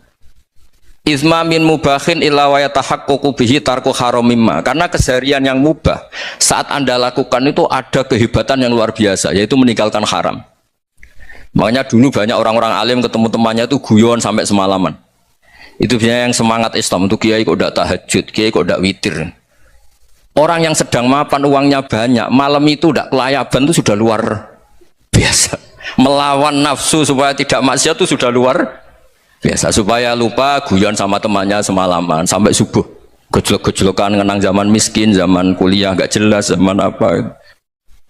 Melihatnya jangan tarkut tahajud. Seperti ini meninggalkan tahajud, tapi meninggalkannya ini talkul muharramat. Jadi kayak apa hebatnya? Sehingga Imam Ghazali punya riwayat yang agak unik. Hatta takuna ibadatu akhiri hadil ummah iku an-naum. Sehingga suatu saat ibadah terbaik umat ini itu tidur. Itu kan riwayat kontroversi. Ketika Imam Ghazali ditanya, kenapa iya? Kenapa kamu mulai keluar dari rumah itu sudah banyak maksiat? Melihat perempuan yang enggak mahram, melihat fenomena. Tapi kalau kamu tidur itu enggak melihat apa-apa. Tapi juga kamu jangan nganggap tidur itu ibadah betul. Saatnya melakukan fardu ain malah masih tidur. Tapi itu sudut pandang yang menjadikan kita Islam itu gampang. Jadi saat Anda tidak bisa aktivitas apa-apa, misalnya ada beberapa orang yang lumpuh. Lumpuh itu memang nggak bisa Jumatan, nggak bisa ibadah, tapi dia juga nggak bisa maksiat. Tidur itu memang Anda saat itu tidak bisa tahajud, tidak bisa witir, tapi saat itu ada zina, ada maling, tidak gosipkan orang, tidak bully orang, tidak menanamkan kebencian, tidak hasud. Sehingga tidur menurut Allah Ta'ala wa min ayatihi manamukum billaili apa? Wan-nahar. Karena di tidur itu selain ada unsur istirahat, jaga kestamina, juga ada unsur meninggalkan beberapa keburukan. Nah, saya mohon ibadah yang keseharian ini kita jaga. Supaya kita semua baca ayat itu fasih. Fasih itu tertanam di hati. Allah itu siapa? Alladzi at'amahum min ju'i wa amanahum min khauf. Dan Allah kalau cerita di Quran itu anna sababnal ma'a sabba thumma syaqaqnal ardha wa syaqqa fa ambatna fiha habba wa inaba wa qadba wa zaituna wa nakhla wa hada'iqa hulba. Kamu tahu saya ini siapa, kata Allah? Saya ini adalah Tuhan yang menurunkan air, kemudian ada tanaman banyak, habba wa inaba wa qadba, ada zaitun, ada tin, kalau orang Jawa mungkin ada tela, ada padi, ada mangga, ada pisang. Sudah. Wa inaba wa zaituna wa nakhla wa hada'iqa hulba, ada perkebunan yang lebat. Tujuannya apa? Mata Allahkum, silahkan kamu pakai, kamu nikmati. Tapi karena kadang kita ini punya ide-ide besar. Tadi untuk syukur saja nunggu punya istri riman, rumah baik, tetangga baik, komunitas baik, semuanya baik baru syukur. Lama-lama nanti ada di surga, syukurnya nunggu surga paling kelas A. Itu sudah ada yang menghuni Rasulullah, kamu nggak boleh di situ. Masa untuk syukur saja repotnya, masya Allah. Jadi mohonlah Quran yang kalau Anda hafalkan juz sama itu kan ada ayat-ayat yang kayak tadi. Ya, fal yang dzuril insanu ila ta'ami. Coba lihat apa yang kamu makan ya, dari mana? Dan untuk mempertahankan hidup kamu keseharian. Jadi jangan kira ibadah itu harus membentuk komunitas yang versi Anda. Ibadah itu harus yang hal yang mulu-mulu. Kesehariannya Anda alami. Loh, ini saya tidak bikin-bikin. Saya ngaji bukan karena berdasar pesanan. Itu ayat yang saya baca kan betul ada ayatnya kan, fal yang dzuril insanu ila ta'ami anna sababnal ma'a sabba thumma syaqaqnal ardha syaqqa fa ambasna fiha habba wa inaba wa qadba wa zaituna wa nakhla wa hada'iqa khulba. Terusannya apa? Mata'al lakum, silakan kamu nikmati. Mata itu silakan kamu nikmati. Ya kayak sampean dikasih hidangan ya makan. Ya sudah makan, habis makan ya minum, habis itu ngantuk ya tidur. Ya sudah normal-normal saja. Kayak apa indahnya Islam. Tapi Anda mencari Islam yang gimana lagi? Nah, itu yang diajarkan guru-guru kita, diajarkan sanad kita sampai Wali Songo, sampai Rasulullah SAW.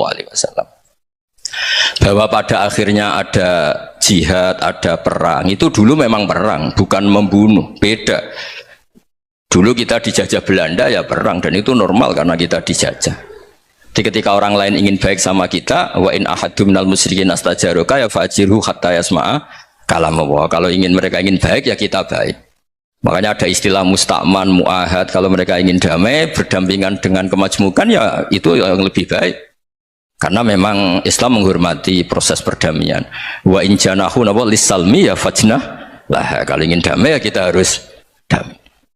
Jadi andai kan dulu Belanda datang ke Indonesia kok minta besanan gitu. Ya mungkin kita juga seneng karena merbaiki hidung kan kalau minta besanan gitu. Nah tapi wong jajah dulu itu kan masalah kan? Apa? Masalah kan? Jadi saya mohon ya, jadi apa ya?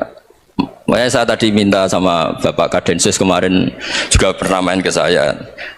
Jangan sering ketemu saya ini sudah uzlah, saya ini sudah mau daftar jadi resi. Saya itu kemarin di muktamar juga agak datang, acara di Jogja juga sudah.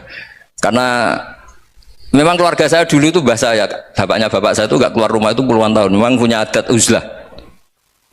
Ya makanya ngaji saya ngaji aja yang gampang-gampang aja, yang nggak orderan, nggak pesenan ngaji aja dulu yang gampang. Saya ikhlas, yakin betul saya ikhlas. Ikhlas itu menurut saya itu roh. Orang nggak ikhlas itu menurut saya itu orang aneh. Ikhlas itu gampang, sudah saya bilang. Kalau kamu yakin ilmu itu milik Allah, ngasihkan juga ikhlas itu milik Allah. Apa sih yang kamu punyai sehingga kamu udah ikhlas?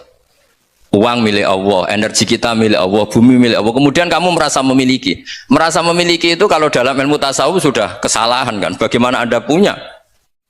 Coba tahu-tahu tanah itu kok milik Anda. Karena saya beli, saya beli dari orang, dari Zaid. Padahal yang asli punya itu Allah. Apa benar kamu pernah beli sama Allah? Zaid ini pemilik nisbi, pemilik yang enggak sebenarnya kan? Ya enggak? Yang benar-benar pemilik itu Allah. Kok kamu ngerasa itu bumi kamu itu atas nama apa coba? Milik kan harus beli atau dikasih. Tidak semua kan? Nah, makanya terus famshu fi manakibiha, dan Allah menyebutnya, sudah saya ini yang menciptakan bumi. Waladzi ja'ala lakumul arda dalulan. Dan Allah menyebutnya sederhana, famshu fi manakibiha, silakan jalan-jalan. Terusannya apa? Wa kulu mirizki, silakan makan-makan. Jadi Islam itu yes. Iya, makanya kiai-kiai itu ada acara makan, sampai ada guyonan fikuli makanin makan di setiap tempat ya makan. Perasaan saya juga seluruh ulama di dunia, saya ulang lagi, perasaan saya juga seluruh ulama di dunia, bahwa Islam masuk itu macam-macam sebabnya. Dulu kita tahu, kita sebagai warga Indonesia, Islam masuk itu ya di bawah orang yang agak kedunian, ya kayak jenengan lah kira-kira gitu. Ya kayak mbak-mbak ini, ya agak-agak mata duitan gitu. Karena kita tahu rata-rata di sejarah mengatakan Islam di Indonesia di bawah kiai apa pedagang. Pedagang tuh nyari uang apa nyari dakwah kira. Ya semoga Anda mirip-mirip seperti itu. Ya jadi nyari uang karena ada nurani Islam sehingga tetap saja membawa Islam. Saya tidak tahu Islam Anda ala apa, tidak tahu, pokoknya mau ngaji ya berarti Islam ala ahli sunnah apa? Wal jamaah.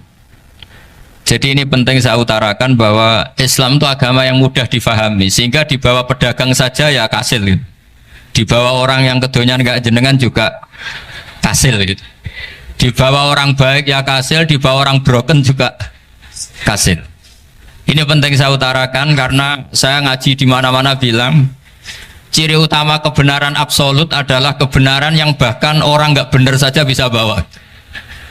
Tapi bukan berarti saya dukung Anda tidak benar, kan sudah tidak benar dulu sebelum kenal saya. Tapi nggak apa-apa, nggak benarnya umat Islam insya Allah dimaafkan sama Allah Subhanahu Ta'ala. Ya asal tobat maksudnya. Nggak, ini saya beri satu konstruksi pikiran yang saya sering utarakan di ngaji saya. Sampai sekarang saya coba saat tes ini kan di kampus ya, di apa bacanya ini Kim apa? Kim University yang global leader apa? In the world itu. Ini keren lah. Jadi acara ilmiah kita ditakdir di gedung apa? Kampus, gedung universitas di begini. Kalau 1 ditambah 1 2 itu namanya hakikat. Ciri utama hakikat adalah siapapun akan menerima. Saya sekarang tanya sama Anda, kira-kira 1 tambah 1 2 itu musuh Anda pun mengatakan 2 apa tidak? Ya. Pekerja Korea ya bilang 2, rektor Al-Azhar juga bilang 2. Kamu yang sekarang sedang mungkin sebagian broken sama istri juga bilang 2. Istri kamu yang mangkal sama kamu juga bilang 2. Yang cemburu ya bilang 2, yang dicemburuin juga bilang 2. Karena begitu mudah kebenaran absolut diterima oleh siapa saja. Begitu juga eksistensi Allah sebagai Tuhan. Itu mudah diterima oleh siapa saja. Sehingga pembawanya tidak perlu seorang kiai atau gus atau mubalek atau ketua muin, tidak. Cukup karyawan pekerja Korea. Karena kebenaran absolut itu kebenaran yang mutlak. Siapa saja yang waras pasti ngakui. Kira-kira orang yang berpikir sehat pasti berpikir begini, ini yang diajarkan Quran. Bumi ini kadung wujud, sudah wujud kadung wujud, punya eksistensi. Mungkin nggak sesuatu yang wujud kemudian disebabkan oleh sesuatu yang nihilisme, yang tidak ada. Mungkin enggak? Enggak mungkin. Yang namanya penyebab itu harus sesuatu yang wujud. Di mana-mana penyebab itu harus punya eksistensi. Karena langit dan bumi ini kadung wujud, pasti penyebabnya adalah wujud. Karena wujud penyebab harus bersifat super. Lah bersifat super ini oleh ulama dikatakan wajibil wujud. Itu akal siapa saja akan terima. Cuma kemudian setelah nerima itu orang macam-macam cara berpikir. Mungkin orang Jawa dulu bilang itu Sahyang Widi. Kalau orang sini mungkin bilang apa itu?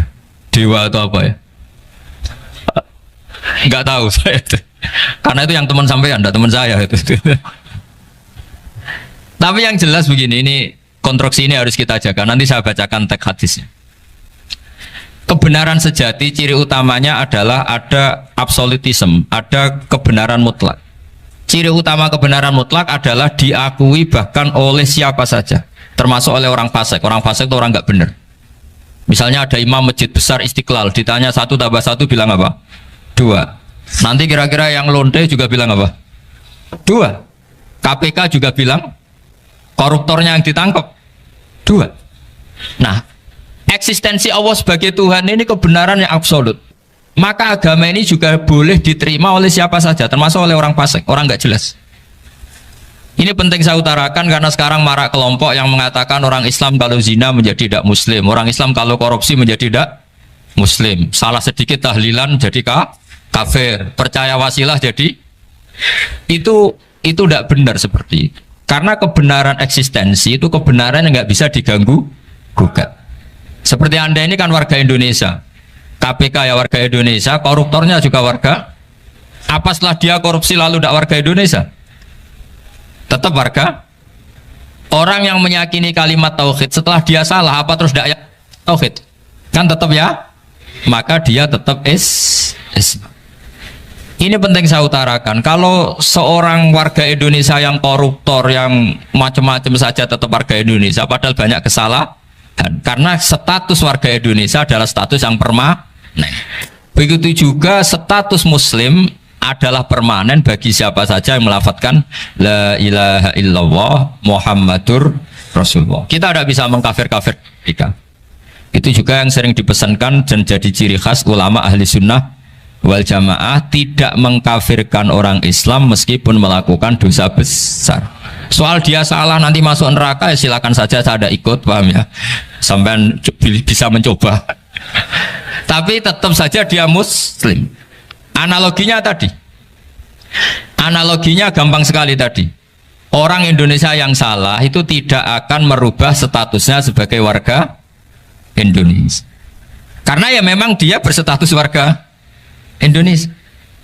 Orang Islam yang sudah melafadzkan syahadat maka menjadi muslim. Saya di mana-mana berkampanye, berfatwa. Orang kafir yang 70 tahun kafir, sekali melafadzkan kalimat tauhid itu menjadi muslim apa tetap kafir? Muslim. Masa kita yang Islam terus, yang kalimat tahlil la ilaha illallah kemudian menjadi kafir karena kalimat itu? Itu faham aneh apa aneh? Wong yang kafir saja menjadi muslim karena kalimat tauhid, yang Islam menjadi kafir juga karena kalimat. Ini ngajak apa-apaan? Ya ngajak goblok-goblokan, kira-kira kan gitu. Ini penting saya utarakan karena ini penting. Nah, setelah kamu yakin tauhid, ciri utama tauhid itu apa?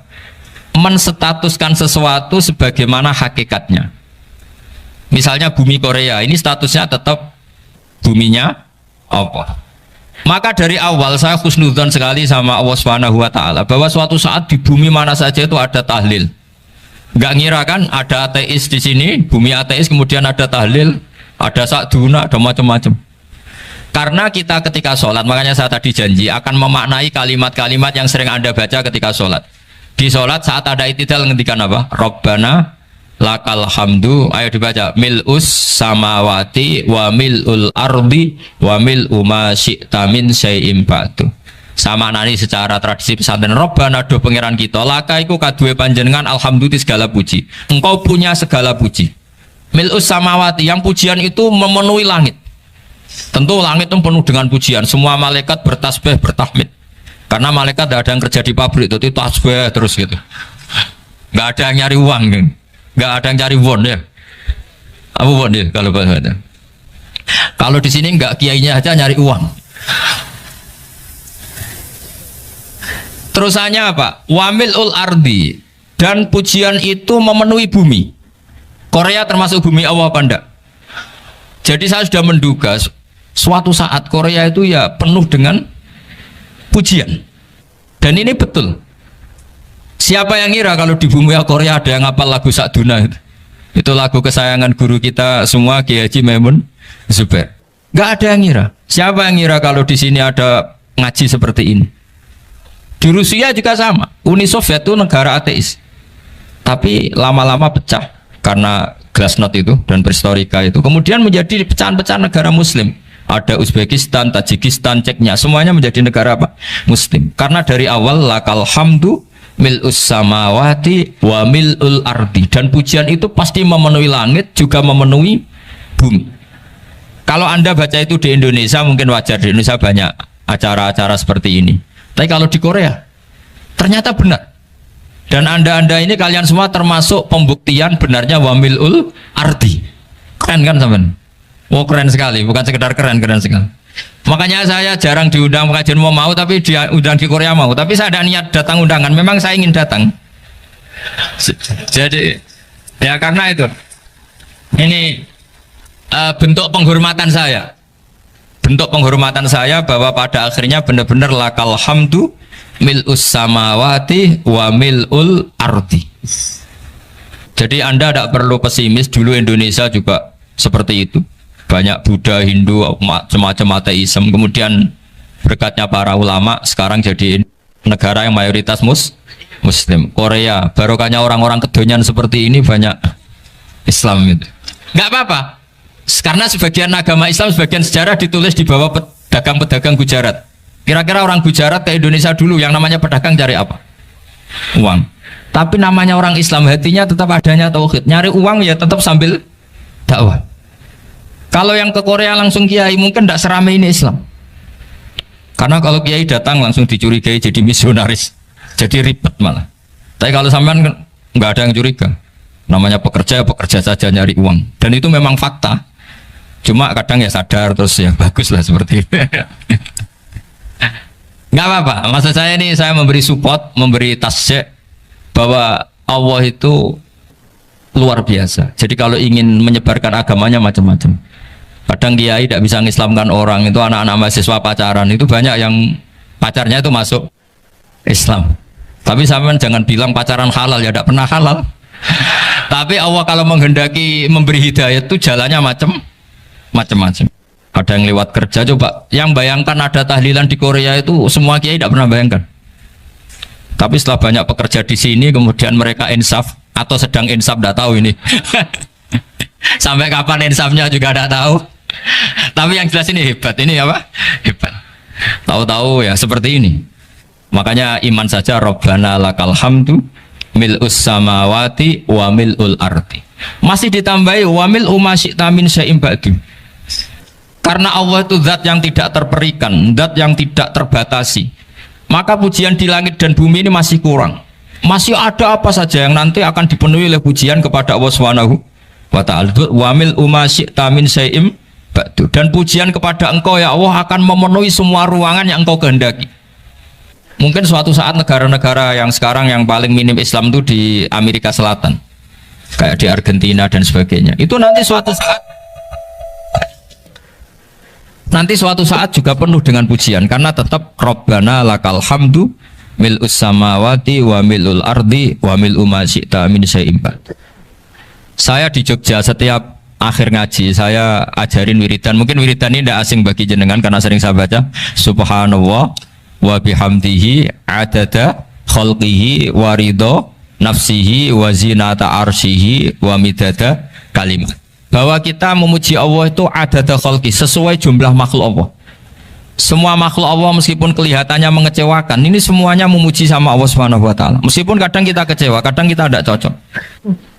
Coba barokahnya Anda ini agak-agak kecewa gitu dengan Indonesia karena nggak menyediakan lapangan kerja untuk Anda. Tapi ya nggak kecewa-kecewa amat ya, agak-agak saja. Karena Anda tetap semua mencintai Indonesia. Gara-gara agak-agak kecewa cari negara lain. Akhirnya di Korea, ada yang di Jerman, ada di Inggris.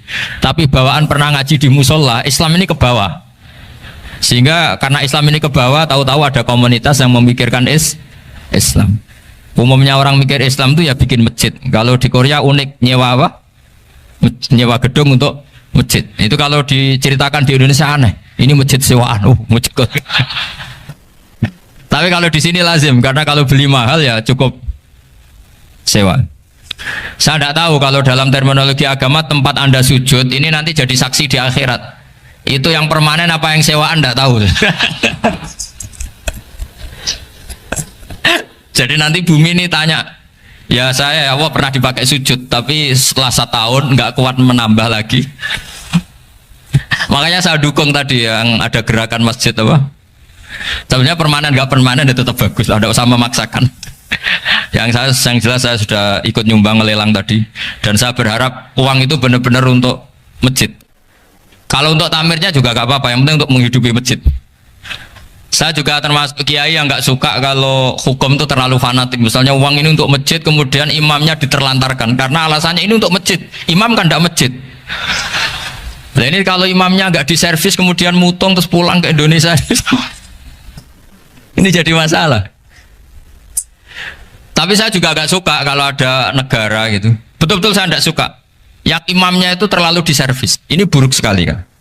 Pernah ada anekdot, ini anekdot tapi nyata. Ada negara yang sangat sehat ya, Islamnya sangat sehat. Itu imamnya 1 bulan tuh digaji 70 juta. Kira-kira 70 juta dibagi 1 hari berapa? 5 sholat ya? 5 kali 30 berapa? Kira-kira saja 150. Berarti per sholat dapat berapa ya?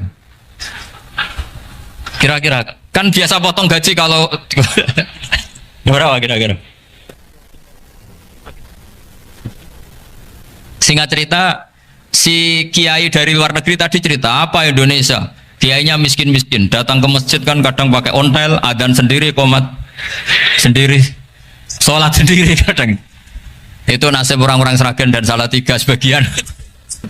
Itu yang lapor karena mereka itu. Kalau Rembang insya Allah enggak. Tapi ada semuanya Salatiga, sebagian begitu. Itu yang cerita kiainya, bukan ini bukan hoax. Memang kiainya cerita nasib kiai di Salatiga Gus katanya. Itu digojlok, tapi tetap sholat. Sehingga cerita orang tadi cerita, imamnya di sana naiknya Mercy, muadzinnya pakai BMW. Itu tetangga sebelah Indonesia banyak yang fasilitas imam seperti itu. Karena gajinya sampai 70 juta. Setelah dia cerita bangga karena negaranya mengapresiasi imam sholat, sama kayak Indonesia dia omongin gini, makanya kamu sholat terus takut potong gaji ya gitu. Itu kagetnya bukan main dia. Dikira itu satu sifat kelebihan negaranya, ternyata buruk sekali karena imam sholat karena takut potongan gaji. Akhirnya ke Indonesia bangga, alhamdulillah kita sholat tambah gaji dan tetap sholat. Keren mana yang digaji sama Anda? Ini yang di atas ini banyak calon imam. Tidak keren mana imam yang digaji sama Anda? Keren yang enggak. Tapi kalau pertanyaannya dibalik, keren mana jamaah yang peduli imamnya sama yang enggak peduli? Jadi jawabannya harus tetap seperti itu. Imamnya keren yang ikhlas, tapi jamaahnya keren yang peduli imamnya. Jelas ini ya fatwa saya ya. Gimana? Imamnya baik yang ikhlas, tapi jamaahnya baik yang peduli nasibnya. Tapi sekali imam dari awal gak ikhlas itu harus di PHK. Itu bahaya bagi agama kalau awalnya sudah ada Nah ikhlas. Karena nanti setelah habis subuh terus dihitung. Wong setahu saya sholat terus kok kenapa gajinya tinggal segini? Ya, setahu saya sholat terus kok gajinya tinggal segini. Terus nanti takmirnya bilang kemarin duhur Pak Yai tidak ngimamin, kemarin asar tidak ngimamin. Terus dihitung. Bisa enggak agama akan berjalan seperti itu? Enggak kan? Ya makanya pertanyaannya tadi, suka atau punya imam ikhlas? Suka, tapi imamnya juga suka kalau jamaahnya peduli. Ini penting, jadi saya mensupport Anda, mensupport kalian semua bahwa agama ini akan diurus oleh Allah Subhanahu wa taala. Makanya Sayyidina Umar radhiyallahu anhu kalau disuruh mikir agama itu tidak mau. Enggak mau betul deh. Ketika Umar jadi khalifah itu puncak keemasan masa Islam. Semuanya stabil, semuanya hebat. Sampai Irak, Iran zaman itu Persia masih, semuanya Mesir, itu semuanya ikut Islam. Ketika Islam pada puncaknya, yang dikhawatirkan oleh masyarakat adalah begini. Lalu setelah Umar itu bagaimana? Islam setelah dipimpin orang yang tangguh, yang kuat, yang waroi, yang zuhud. Lalu setelah Umar itu gimana? Tapi Umar disuruh mikir gak mau. Sampai setiap Abdullah bin Umar jalan-jalan di kampung-kampung itu abahnya dianggap pecundang. Tahu sampean pecundang? Orang yang nggak tanggung jawab. Karena orang-orang bilang gini, ya Abdullah bin Umar, bagaimana pendapat Anda kalau ada penggembala kambing di tengah hutan atau di tengah padang rumput, kemudian dia ninggal gelanggang kambingnya, kamu anggap penggembala ini gimana? Oh itu penggembala yang dolim itu. Pasti kalau kambing ditinggal ya kacau. Apalagi nih umatur Rasulullah Shallallahu Alaihi Wasallam. Ini abah kamu tidak pernah wasiat, tidak pernah ngatur suksesi. Lalu Islam setelah dia bagaimana? Suruh dia ngomong penggantinya siapa? Karena beliau sudah sepuh, harus ada suksesi. Akhirnya Abdullah bin Umar lapor ke Umar. Ini gimana bah orang mengkomplain begini. Apa kata Umar? Agama itu beda dengan kambing katanya. Agama itu milik Allah Subhanahu. Mbok saya pikir, tidak saya pikir tetap jalan. Nah ini terbukti, jangan ulama ya ndak, mufti ya ndak, tapi bisa menjalankan agama. Kalau agama sampean pikir malah rusak, sudah pokoknya lakukan saja, tidak usah dipikir. Akhirnya betul, karena agama ini milik Allah.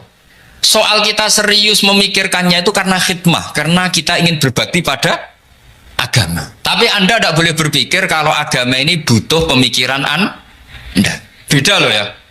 Kita khidmah agama serius karena kita ingin mengkhidmai agama. Tapi agama ini tidak pernah butuh kita, karena agama ini akan diurus oleh Allah Subhanahu. Coba pas sampean kecil, orang jilbaban di Indonesia itu banyak apa banyak sekarang? Banyak sekarang. Kiainya mutu orang dulu apa mutu orang sekarang? Tapi perkembangan Islam itu ramai sekarang apa ramai dulu? Ramai sekarang. Islam menyebar di seluruh dunia itu zaman Wali Songo, zaman sampean keren mana? Keren sekarang. Kualitas solehnya sampean sama Wali Songo? Wali Songo. Ini betul. Karena agama ini diurus oleh Allah Subhanahu wa taala. Maka kata Sayyidina Umar, agama ini innallaha ta'ala yakhfadhu dinah. Innallaha ta'ala la yudhi'u khilafatahu waladina. Allah itu tidak akan menyia-nyiakan agamanya. Ini terbukti. Agama ini pernah dipimpin orang terbaik di dunia, yaitu Rasulullah Shallallahu Alaihi Wasallam. Ketika beliau intakola ila rofiqil ala, ketika beliau pindah ke alam sana, diteruskan oleh sahabat yang tentu jauh di bawah Rasulullah. Diteruskan tabiin, diteruskan para wali songo, diteruskan sang sampean yang jauh di bawah wali songo, sejauh-jauhnya. Tapi agama jalan sampai Korea. Agama jalan sampai apa? Dulu Wali Songo itu hanya sampai Mojokerto, sampai Tulungagung. Di bawah sampean, Kelayaban sampai mana nih? Korea. Coba kalau Allah tidak ngurus, nggak bisa. Yang gerakkan hatinya sampean peduli sama masjid siapa? Allah Subhanahu wa taala. Yang menggerakkan hati sampean peduli sama agama siapa? Allah. Tapi yang menggerakkan sampean ke Korea apa? Uang kan?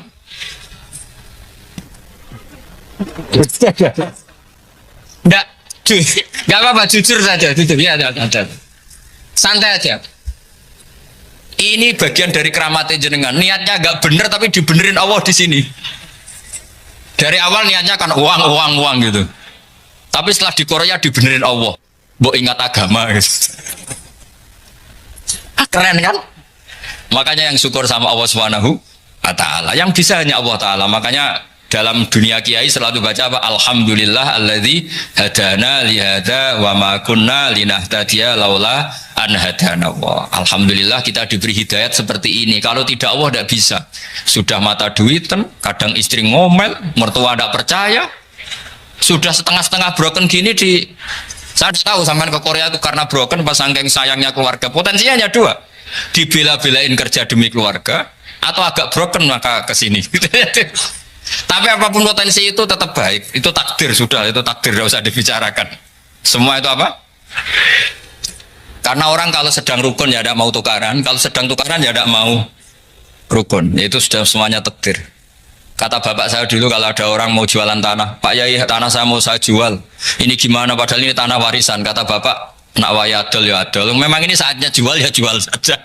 Nanti kalau kaya saatnya beli ya beli saja. Karena kalau sudah saatnya jual mau beli ya nggak mungkin kan? Mau memang saatnya jual. Kalau sudah kaya kan nggak mungkin jual tanah. Saatnya beli. Maka semoga masalah di keluarga sampean ini masalah musiman. Maksudnya yang tukarannya ini musiman, yang rukunnya permanen. Jangan tukarannya permanen, rukunnya musiman. Setelah melihat yang lebih cantik, katut babon, nggak tahu saya kata. Nah ini semoga katut masjid ini bagian dari kafaroh sampean itu. Jadi kafaroh kesalahan-kesalahan di sampean. Ini penting saya utarakan karena agama itu beda. Agama ini diurus oleh Allah Subhanahu. Jadi kita mengerahkan pemikiran itu bukan karena kita akan menyelamatkan agama ini, tidak. Agama ini diselamatkan oleh Allah Subhanahu wa taala. Coba kayak apa Uni Soviet kuatnya itu. Mengkooptasi supaya orang semuanya ateis, semuanya komunis. Itu 100 tahun Uni Soviet begitu. Tapi orang-orang Uzbek, Ceknya, Tajikistan tetap ngajari anak-anaknya tauhid. Itu ada yang cerita itu sampai mengajarkan tauhid itu di bawah tanah, di basement. Tapi Allah menghendaki Rusia itu Uni Soviet jatuh. Ketika jatuh, negara-negara ini langsung menjadi negara Islam, yaitu Uzbek, Tajikistan, Ceknya. Mungkin nggak mereka langsung menjadi negara Islam, andai kan saat menjadi Uni Soviet benar-benar menjadi ateis. Nggak mungkin kan? Karena saat dikooptasi Uni Soviet, akidah mereka tetap tauhid, cuma nggak berani muncul. Artinya apa? Uni Soviet nggak bisa menghabisi Islam. Kurang kerennya Uni Soviet zaman itu, bisa nggak menghabisi Islam? Nggak bisa. Donald Trump dulu termasuk Islamfobia, tapi setelah dia anti-Islam malah orang Amerika demo supaya memperhatikan Islam. Nggak bisa. Makanya Korea pun nggak bisa menghabisi Islam. Kalau sampean menghabisi Islam sendiri bisa. Karena terus nggak mau sholat, nggak mau zakat itu sampai. Tapi sampean tahu yang Islamnya habis, Islam tetap baik-baik saja. Makanya ini penting saya utarakan supaya kamu pede bahwa agama ini pernah dibawa orang yang pedagang. Ya soal ada sebagian pendakwah yang ikhlas ya banyak, tapi sejarah yang gampang kita lihat adalah Islam itu dibawa oleh apa? Pedagang Gujarat, pedagang India. Nggak apa-apa, sejarah itu meskipun sebagian menentang nggak apa-apa, tapi sejarah itu tetap ada. Pasti sebagiannya memang seperti itu, dan itu tidak masalah. Saya ulang lagi, itu tidak masalah. Coba dulu pemain bola kalau di Inggris itu kalau mau sholat susahnya bukan main. Apalagi kalau mau puasa. Kalau di sini kerja puasa katanya mati lu kalau apa? Puasa. Kalau mau sholat katanya dicari mana ini berhalanya kok. Kata orang-orang ateis kan gitu, dicarikan patungnya kali ini sholat kok gak ada patungnya ini gimana ini. Ya ngalamin gitu. Tapi Allah Maha Kuasa. Banyak investor mana itu Dubai atau Qatar yang tertarik investasi di dunia bola. Kayak Sulaiman Al-Fahim makanya beli Manchester City. Itu sekarang pelatihnya negara orang sholat gak berani, bahkan di tengah stadion dibangunkan masjid. Kalau sampai daftar jadi muadzin bisa. Apa nyanyi Sakduna di sana juga bisa. Dulu Aljazair bencinya bukan main. Apa Perancis sama orang Islam itu bencinya bukan main. Barokahnya Zidane pemain bola dan juara dunia, terus Zidane turunan Aljazair. Akhirnya orang Perancis itu mencintai Islam, itu barokahnya sepak bola. Allah punya sekian cara untuk mengenalkan Islam. Di Prancis dikenalkan lewat pemain sepak bola. Nah di Korea ini yang agak unik, dikenalkan lewat pecinta wol. Saya jamin ini tidak apa-apa, sudah tidak apa-apa, sudah aman, pokoknya aman. Jamin aman. Pokoknya alhamdulillahilladzi hadana lihada wa ma kunna linahtadiya laula an hadana. Karena agama ini dibawa oleh Allah Subhanahu wa taala, yang menjaga juga Allah Subhanahu wa taala. Sama tidak usah khawatir. Kalau ada kelompok tertentu yang mengkhawatirkan Islam, sekarang Islam bahaya gini-gini, itu kurang rojak, itu kurang optimis itu. Harapannya sama Allah tipis, harus ngaji lagi. Agama ini limangka nayarjuwa hawal yaumal akhir. Agama ini bagi yang terus-menerus berpengharapan kepada Allah Subhanahu wa taala. Agama ini limangka nayarjuwa, coba bahasa Arabnya roja yarju rojaan. Maknanya harapan. Jadi agama ini bagi yang selalu berpengharapan, bukan yang pesimis, bukan yang hati kecil, apalagi yang tukang putus asa. Coba agama ini begitu luar biasa, dibawa orang yang macam-macam. Di Perancis itu dibawa oleh pemain apa? Bola. Ada masjid di Inggris itu ya dibawa mahasiswa-mahasiswa itu yang dulu sebagian yang nggak pernah ngaji, setelah di Inggris bikin komunitas pengajian. Di Korea dibawa di pecinta apa? Tapi lama-lama cinta Tuhan. Karena ya memang sebenarnya sudah cinta Tuhan. Cuma ya cara cinta ini nunggu punya uang Ya sudah, alhamdulillah seperti ini sudah luar biasa sudah. Insya Allah diterima oleh Allah Subhanahu wa taala. Saya selalu berharap semoga ini tetap satu bukti bahwa Allah itu harus kita sembah di mana-mana. Karena tadi Allah akan selalu Rabbana lakal hamdu mil'us samawati wa mil'ul ardi wa mil'u ma syi'ta min syai'in ba'du. Bahwa pujian kepada Allah akan selalu memenuhi langit dan memenuhi bumi. Bumi Korea termasuk buminya Allah. Makanya pegangan yang saya minta sama pengurus untuk di-share adalah Dawai Rasulullah Shallallahu Alaihi Wasallam. Mungkin nanti panitia harus meng-share itu. Ini Musnad Ahmad, riwayat dari Imam Ahmad. Al-Bilad bila dua sudah punya, nanti di-share ya yang itu.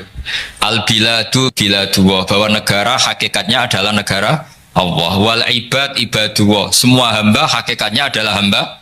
Di hadis itu fahaitsuma asabta khairan fa'akim, kapan saja kamu menemukan kebaikan di tempat Anda berdomisili, fa'akim, kamu tidak apa-apa di sini. Kamu di sini dapat uang, dapat masjid, dapat sewa masjid, tidak tahu sewa apa permanen, pokoknya itu bagus gitu aja. Buminya dirayu, bumi meskipun ini nggak permanen, tapi tetap jadi saksi loh ya. Harus ada kompromi ini. Karena kalau dengar orang Indonesia jadi aneh, masjid kok nyewoi.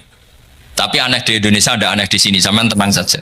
Tentu malaikat pencatat di sini juga sudah tahu kalau sebagian masjid itu sewaan. Jadi ya ada eskal-eskal amat lah, sudah, nggak janggal-janggal amat karena kondisional Jadi saya nanti minta panitia supaya meng-share tadi hadis riwayat siapa Imam Ahmad bin Hambal yang diriwayatkan oleh salah satu minal asroh al mubasysyirina bil jannah, yaitu Zubair bin Awam.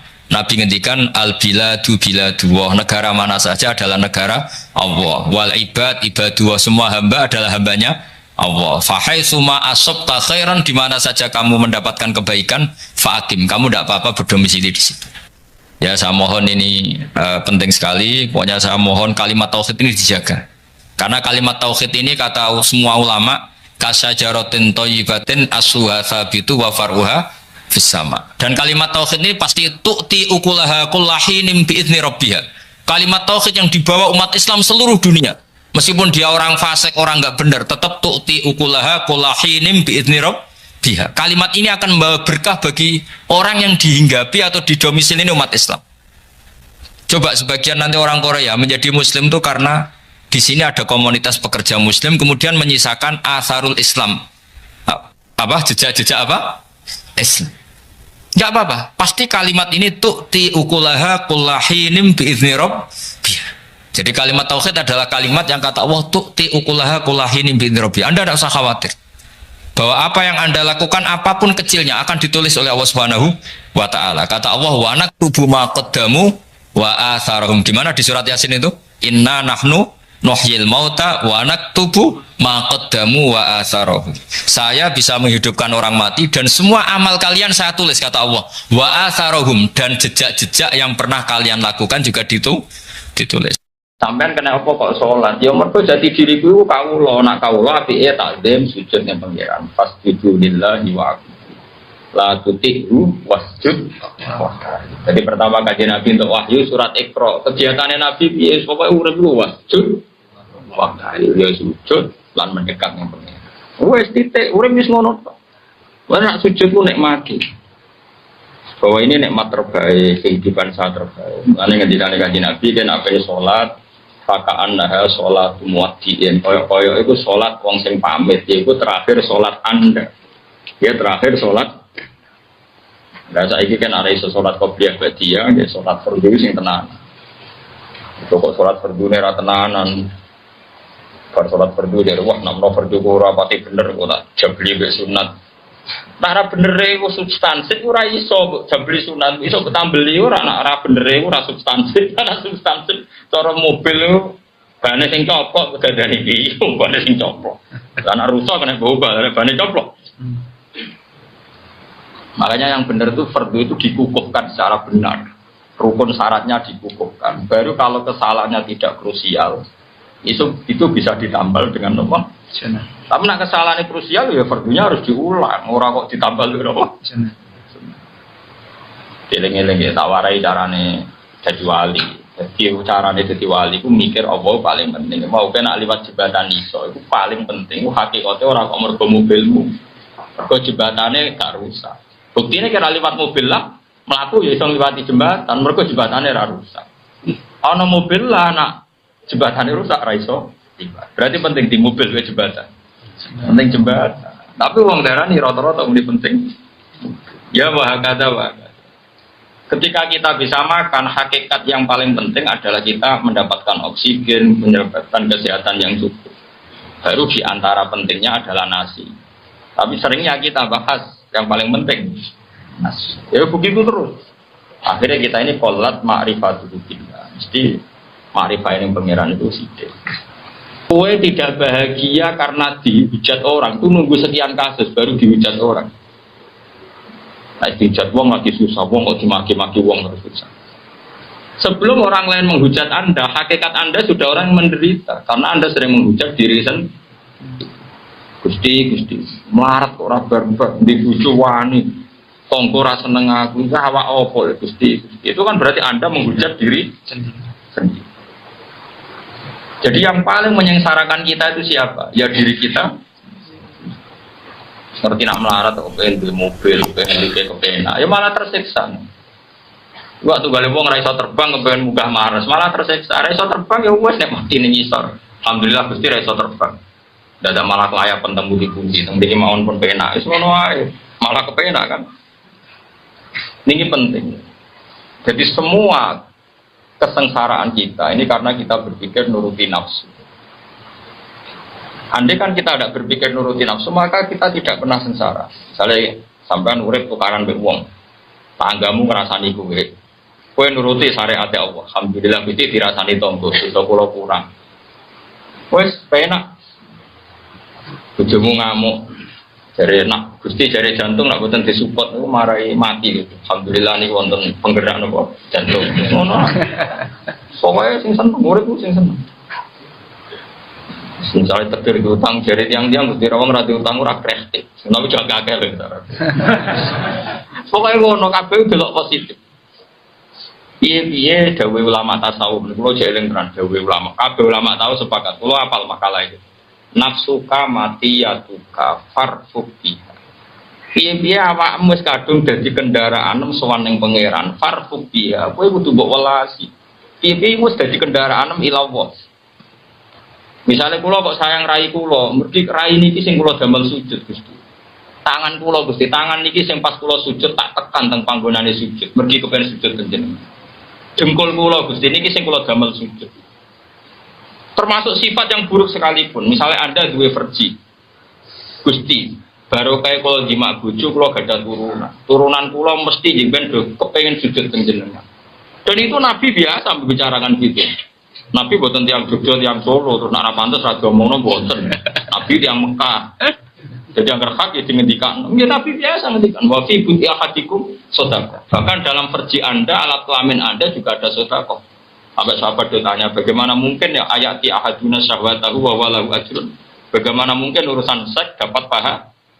Kata Nabi, karena kamu kalau salah tempat juga dapat maksiat. Maka sekali orang bersenggama dengan istrinya kok niat ninggalno zina lan niat nglahirno umat Rasulullah, maka dapat pahala besar. Artinya semua yang ada diri kita itu adalah alat ibadah. Beda mripat. Wong delok wong alim padha karo ibadah sekian tahun. Kok kowe duwe irung ya mbok sithik. Mbok dicangkem mbok mangan, baru kowe mangan kowe kuat salat, baru kowe cangkem kowe iso wiridan. Semua ini sarana kita ilah, maka kamu jangan pernah tidak sayang sama diri kamu. Jadi ulama-ulama nafsuka mati ya tuka farfuk biha, kamu harus sayang. Karena semua yang ada di kita adalah alat kendaraan kita menuju ilah wahai subhanahu. Kowe jogeman muni aku ditakdir ora anak kiai ora putune Kanjeng Nabi. Malah penak. Anak kiai tanggung jawab berat, putune Nabi tanggung jawab berat. Apa wis pirsa ora bakat mulane ra dipilih malah penak. Yo sing malah penak kan arek hormat ambek para putune Nabi, hormat anak kiai. Kan malah enak wong hormat yo ibadah. Ki dihormati nek ora kuat malah mari ujug, mari som. Wis malah enak kan. Justru kita punya kekurangan dadekno takzim ning wong liya sing sempurna. Misale wonten tiyang sing nasabe sempurna kados dunia Kanjeng Nabi, wonten tiyang sing nasabe sae kados putu kiai. Kowe ditakdir misale anak bajikan, anak ora salat tapi salat. Malah unik kowe to. Wong anak ora salat kok dadi salat. Yo mulya dekne, mulya mau nasab sing apik-apik mau, tapi unik kowe. Unik ku kan yo penting. Pokoknya awakmu apapun yang terjadi ku sayang. Eling-eling makalah ulama ya, nafsuka mati ya tuka. Matiun mana kendaraan nafsuka mati ya tuka. Farfusika. Awakmu itu kendaraan ilah Allah. Mulane mbok sayang.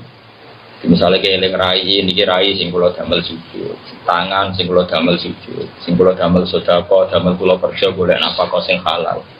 Bahkan farji sekalipun iku sing dadekno kowe tafsir umat Rasulullah sallallahu alaihi wasallam. Dewe Nabi tanakahu tanasalu takataru fa inni mubadin bikumul umam. Nang nikah nang dia anak nak iso ya akeh, aku iku bangga nak umatku.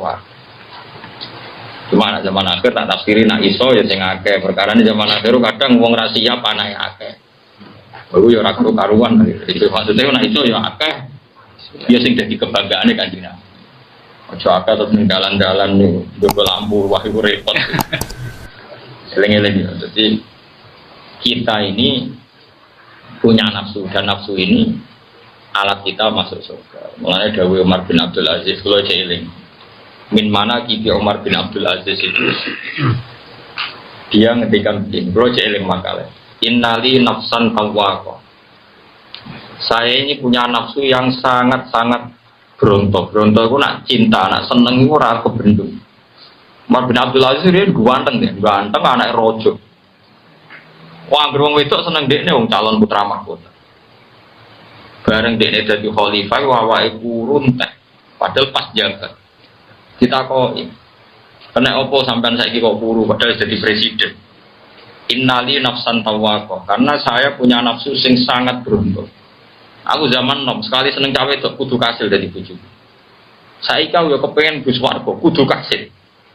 Denak rino poso nak bunyi tahajud. Mergo aku innali nafsan tawa. Ora koyo kowe seneng duit tenanan bareng seneng tahajud tak kobre. Oh iku gak priya, iku gak de selera blas. Seneng duit tenanan, seneng cawe itu tenanan bareng seneng pangeran salat be angop. Kowe wani angop ngarepe pacar ora wani. Kan nom-nom saiki pecundang, seneng nak pacaran muacak mlidit wapi barang pe salat be angop. Mestine nak kowe dhe nafsu sing tawako, sing bronto, harus fair. Nak bronto cawe wae kowe siap-siap seperti itu, pemene bronto mbek suar. Itu hebat Umar bin Abdul Aziz kan innali nafsan tawako. Saya ini sekali duwe kesenengan kudu kasih. Aku zaman nom seneng cawe itu kudu kasih. Saiki aku wis tuwa kepingine swarga kudu kasih. Nak rino niku poso. Nak bengi niku tahajud. Mboten wani mangan gajine, wedi nak ndekne dadi Amirul Mukminin ora sukses. Mulane tenggene kitab-kitab darani khamisul khulafa, khalifah niku sekawan. Ono khalifah dinasti tabiin dia namun sinten Umar bin Abdullah. Lan disebut apa ya khomisal khulafa, gelar apa ya khomisal khulafa. Sampai. Jadi misalnya kados kula sebagai wong alim pengen tenan umat Nabi niku iso ngaji. Sekali ngaji ya seneng tenan. Kula lara lan ngaji nggih mari seneng tenan. Tapi nak urusan ra ngaji niku kula rada tersiksa. Untuk komunis seneng tapi orang sidik prai. Kan kula mbek kiai-kiai yang loro prai niku rada engkang. Kok mboten ngaos nembe sakit. Kula rada engkang. Padahal pas nembe sakit salami templek ditompo mestine kula mboten sakit nampi nembe sakit kan dadi fair. Pas mulang sakit juga alasan prai, pas disalami templek sakit lah. Nompo cara kula ra fair, cara kula lho ya. Tapi sampean udah anut cara kula, rusak wong akeh paham. Cara kula iku ya biasa wae, nak lara sik kuat mulang nggih mulang. Wong mulang ra kudu teng majelis, misale teng rumah sakit sampean lara kan iso ngaji mek sing miliki. Ndak kiye ngomong apa ora ngomong ngaji. Wong ngaji di mana saja kapan saja. Karena tadi innali nafsan tawaqah, saya punya nafsu sing sangat berontok. Saiki tatu ku nafsi ilal jannah kata beliau.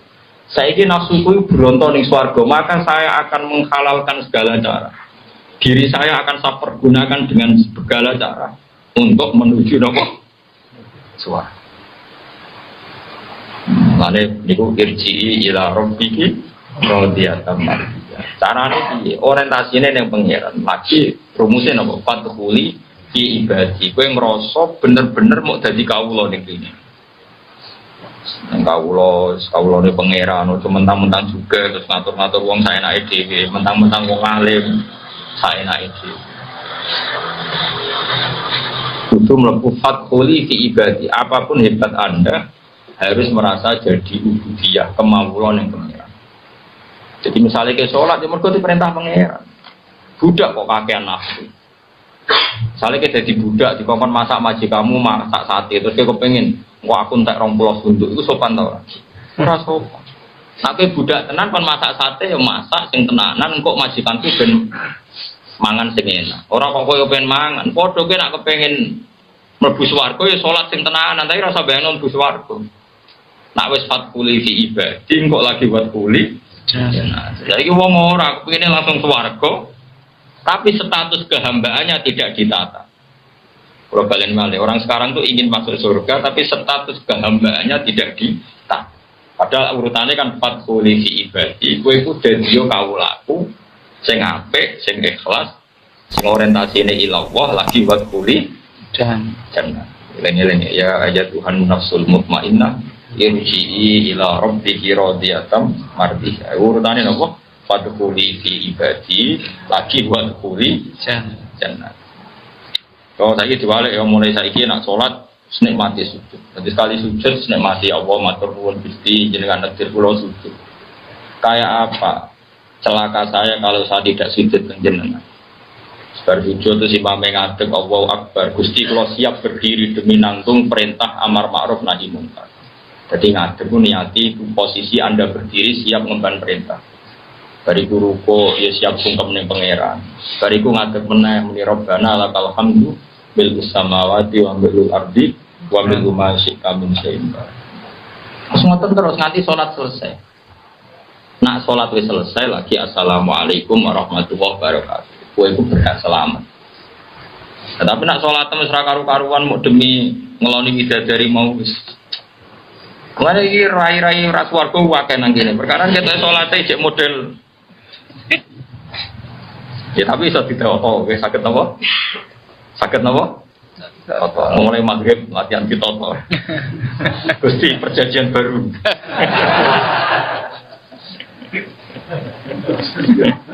Gawe apa? Perjanjian. Jadi orang perjanjian nama deh pak. Ini sholat model perjanjian apa? Baru mon ini demi jenengan Allahu Akbar. Dari malaikat tenane. Malaikat itu serah percaya, sampai mana serah percaya. Gak meyakinkan. Saya ulang lagi.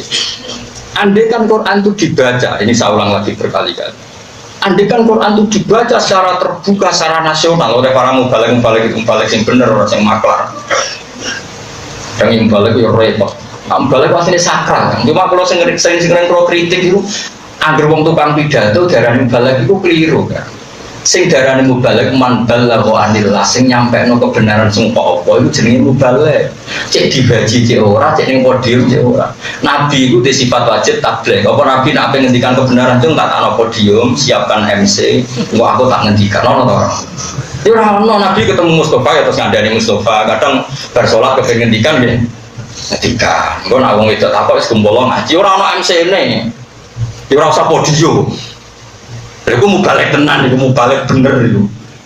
Tapi orang gelem ngomong barang kebenaran, ana sing bayar, ana sing nanggap, lagi gelem. Nah ngono tenan ya masalah. Tapi muga ora kadang-kadang dong.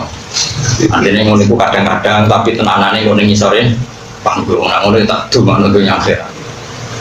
Kena ambek wong dhewean ngomong ra tenanan bareng panggung kok tenanan salamat. Ya lama berarti dia ngomong kebenaran tenanan nak dibayar, nah orang dibayar, orang tenanan. Berarti orang krono pengenyar itu dikritik. Tapi kan rasa ngeritik biar kelas kualas. Jadi kan kok kerja aku bedo, aku rakuwe kok. Senangan madakno barang rapodo. Wah aku nak ngeritik ngono-ngono itu kan cuma melo. Ini permainan sesama kiai. Lu masih Imam Ghazali Ihya itu kitabnya dimulai kitab ulama sul. Memang sama Ihya muji kiai tok. Ihya itu di antara dibuka ngarang kitab apa? Bab ulama sul. Semua Imam Ghazali namanya Ihya itu dibakar bolak-balik. Ihya itu pertama terbit dibakar sama Imam Ghazali. Perkaranya dikabiti oleh ulama. Semua boleh ilmu raih pas sul. Untuk duit sul. Kiai kok ngongkonan santri, so berarti santri kok budaya diatur malah gitu sesuai hadun nafsi, so wah ini kafe banget apa ya?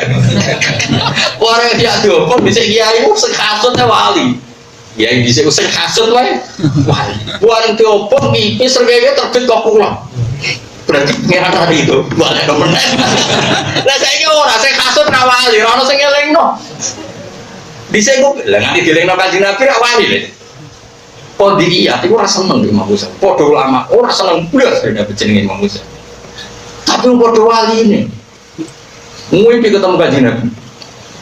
Ngimpi, ini loh kanjeng Nabi sebutan seneng kitab loh. Terus cewek kanjeng Nabi dawe, di aliyah, saya ahli celok. Berkali dicelok, saya aku wacana dia. Salah itu neng di kok nganti oleh berongi jadi bocor. Terus bocor, salah itu. Akhirnya Kodiyat tangi turun terus. Pengumuman saya besok ngorek ya loh. Di saya usik hasutnya wali, jadi didadani kanjeng Nabi. Saya ini kan kode wali ini.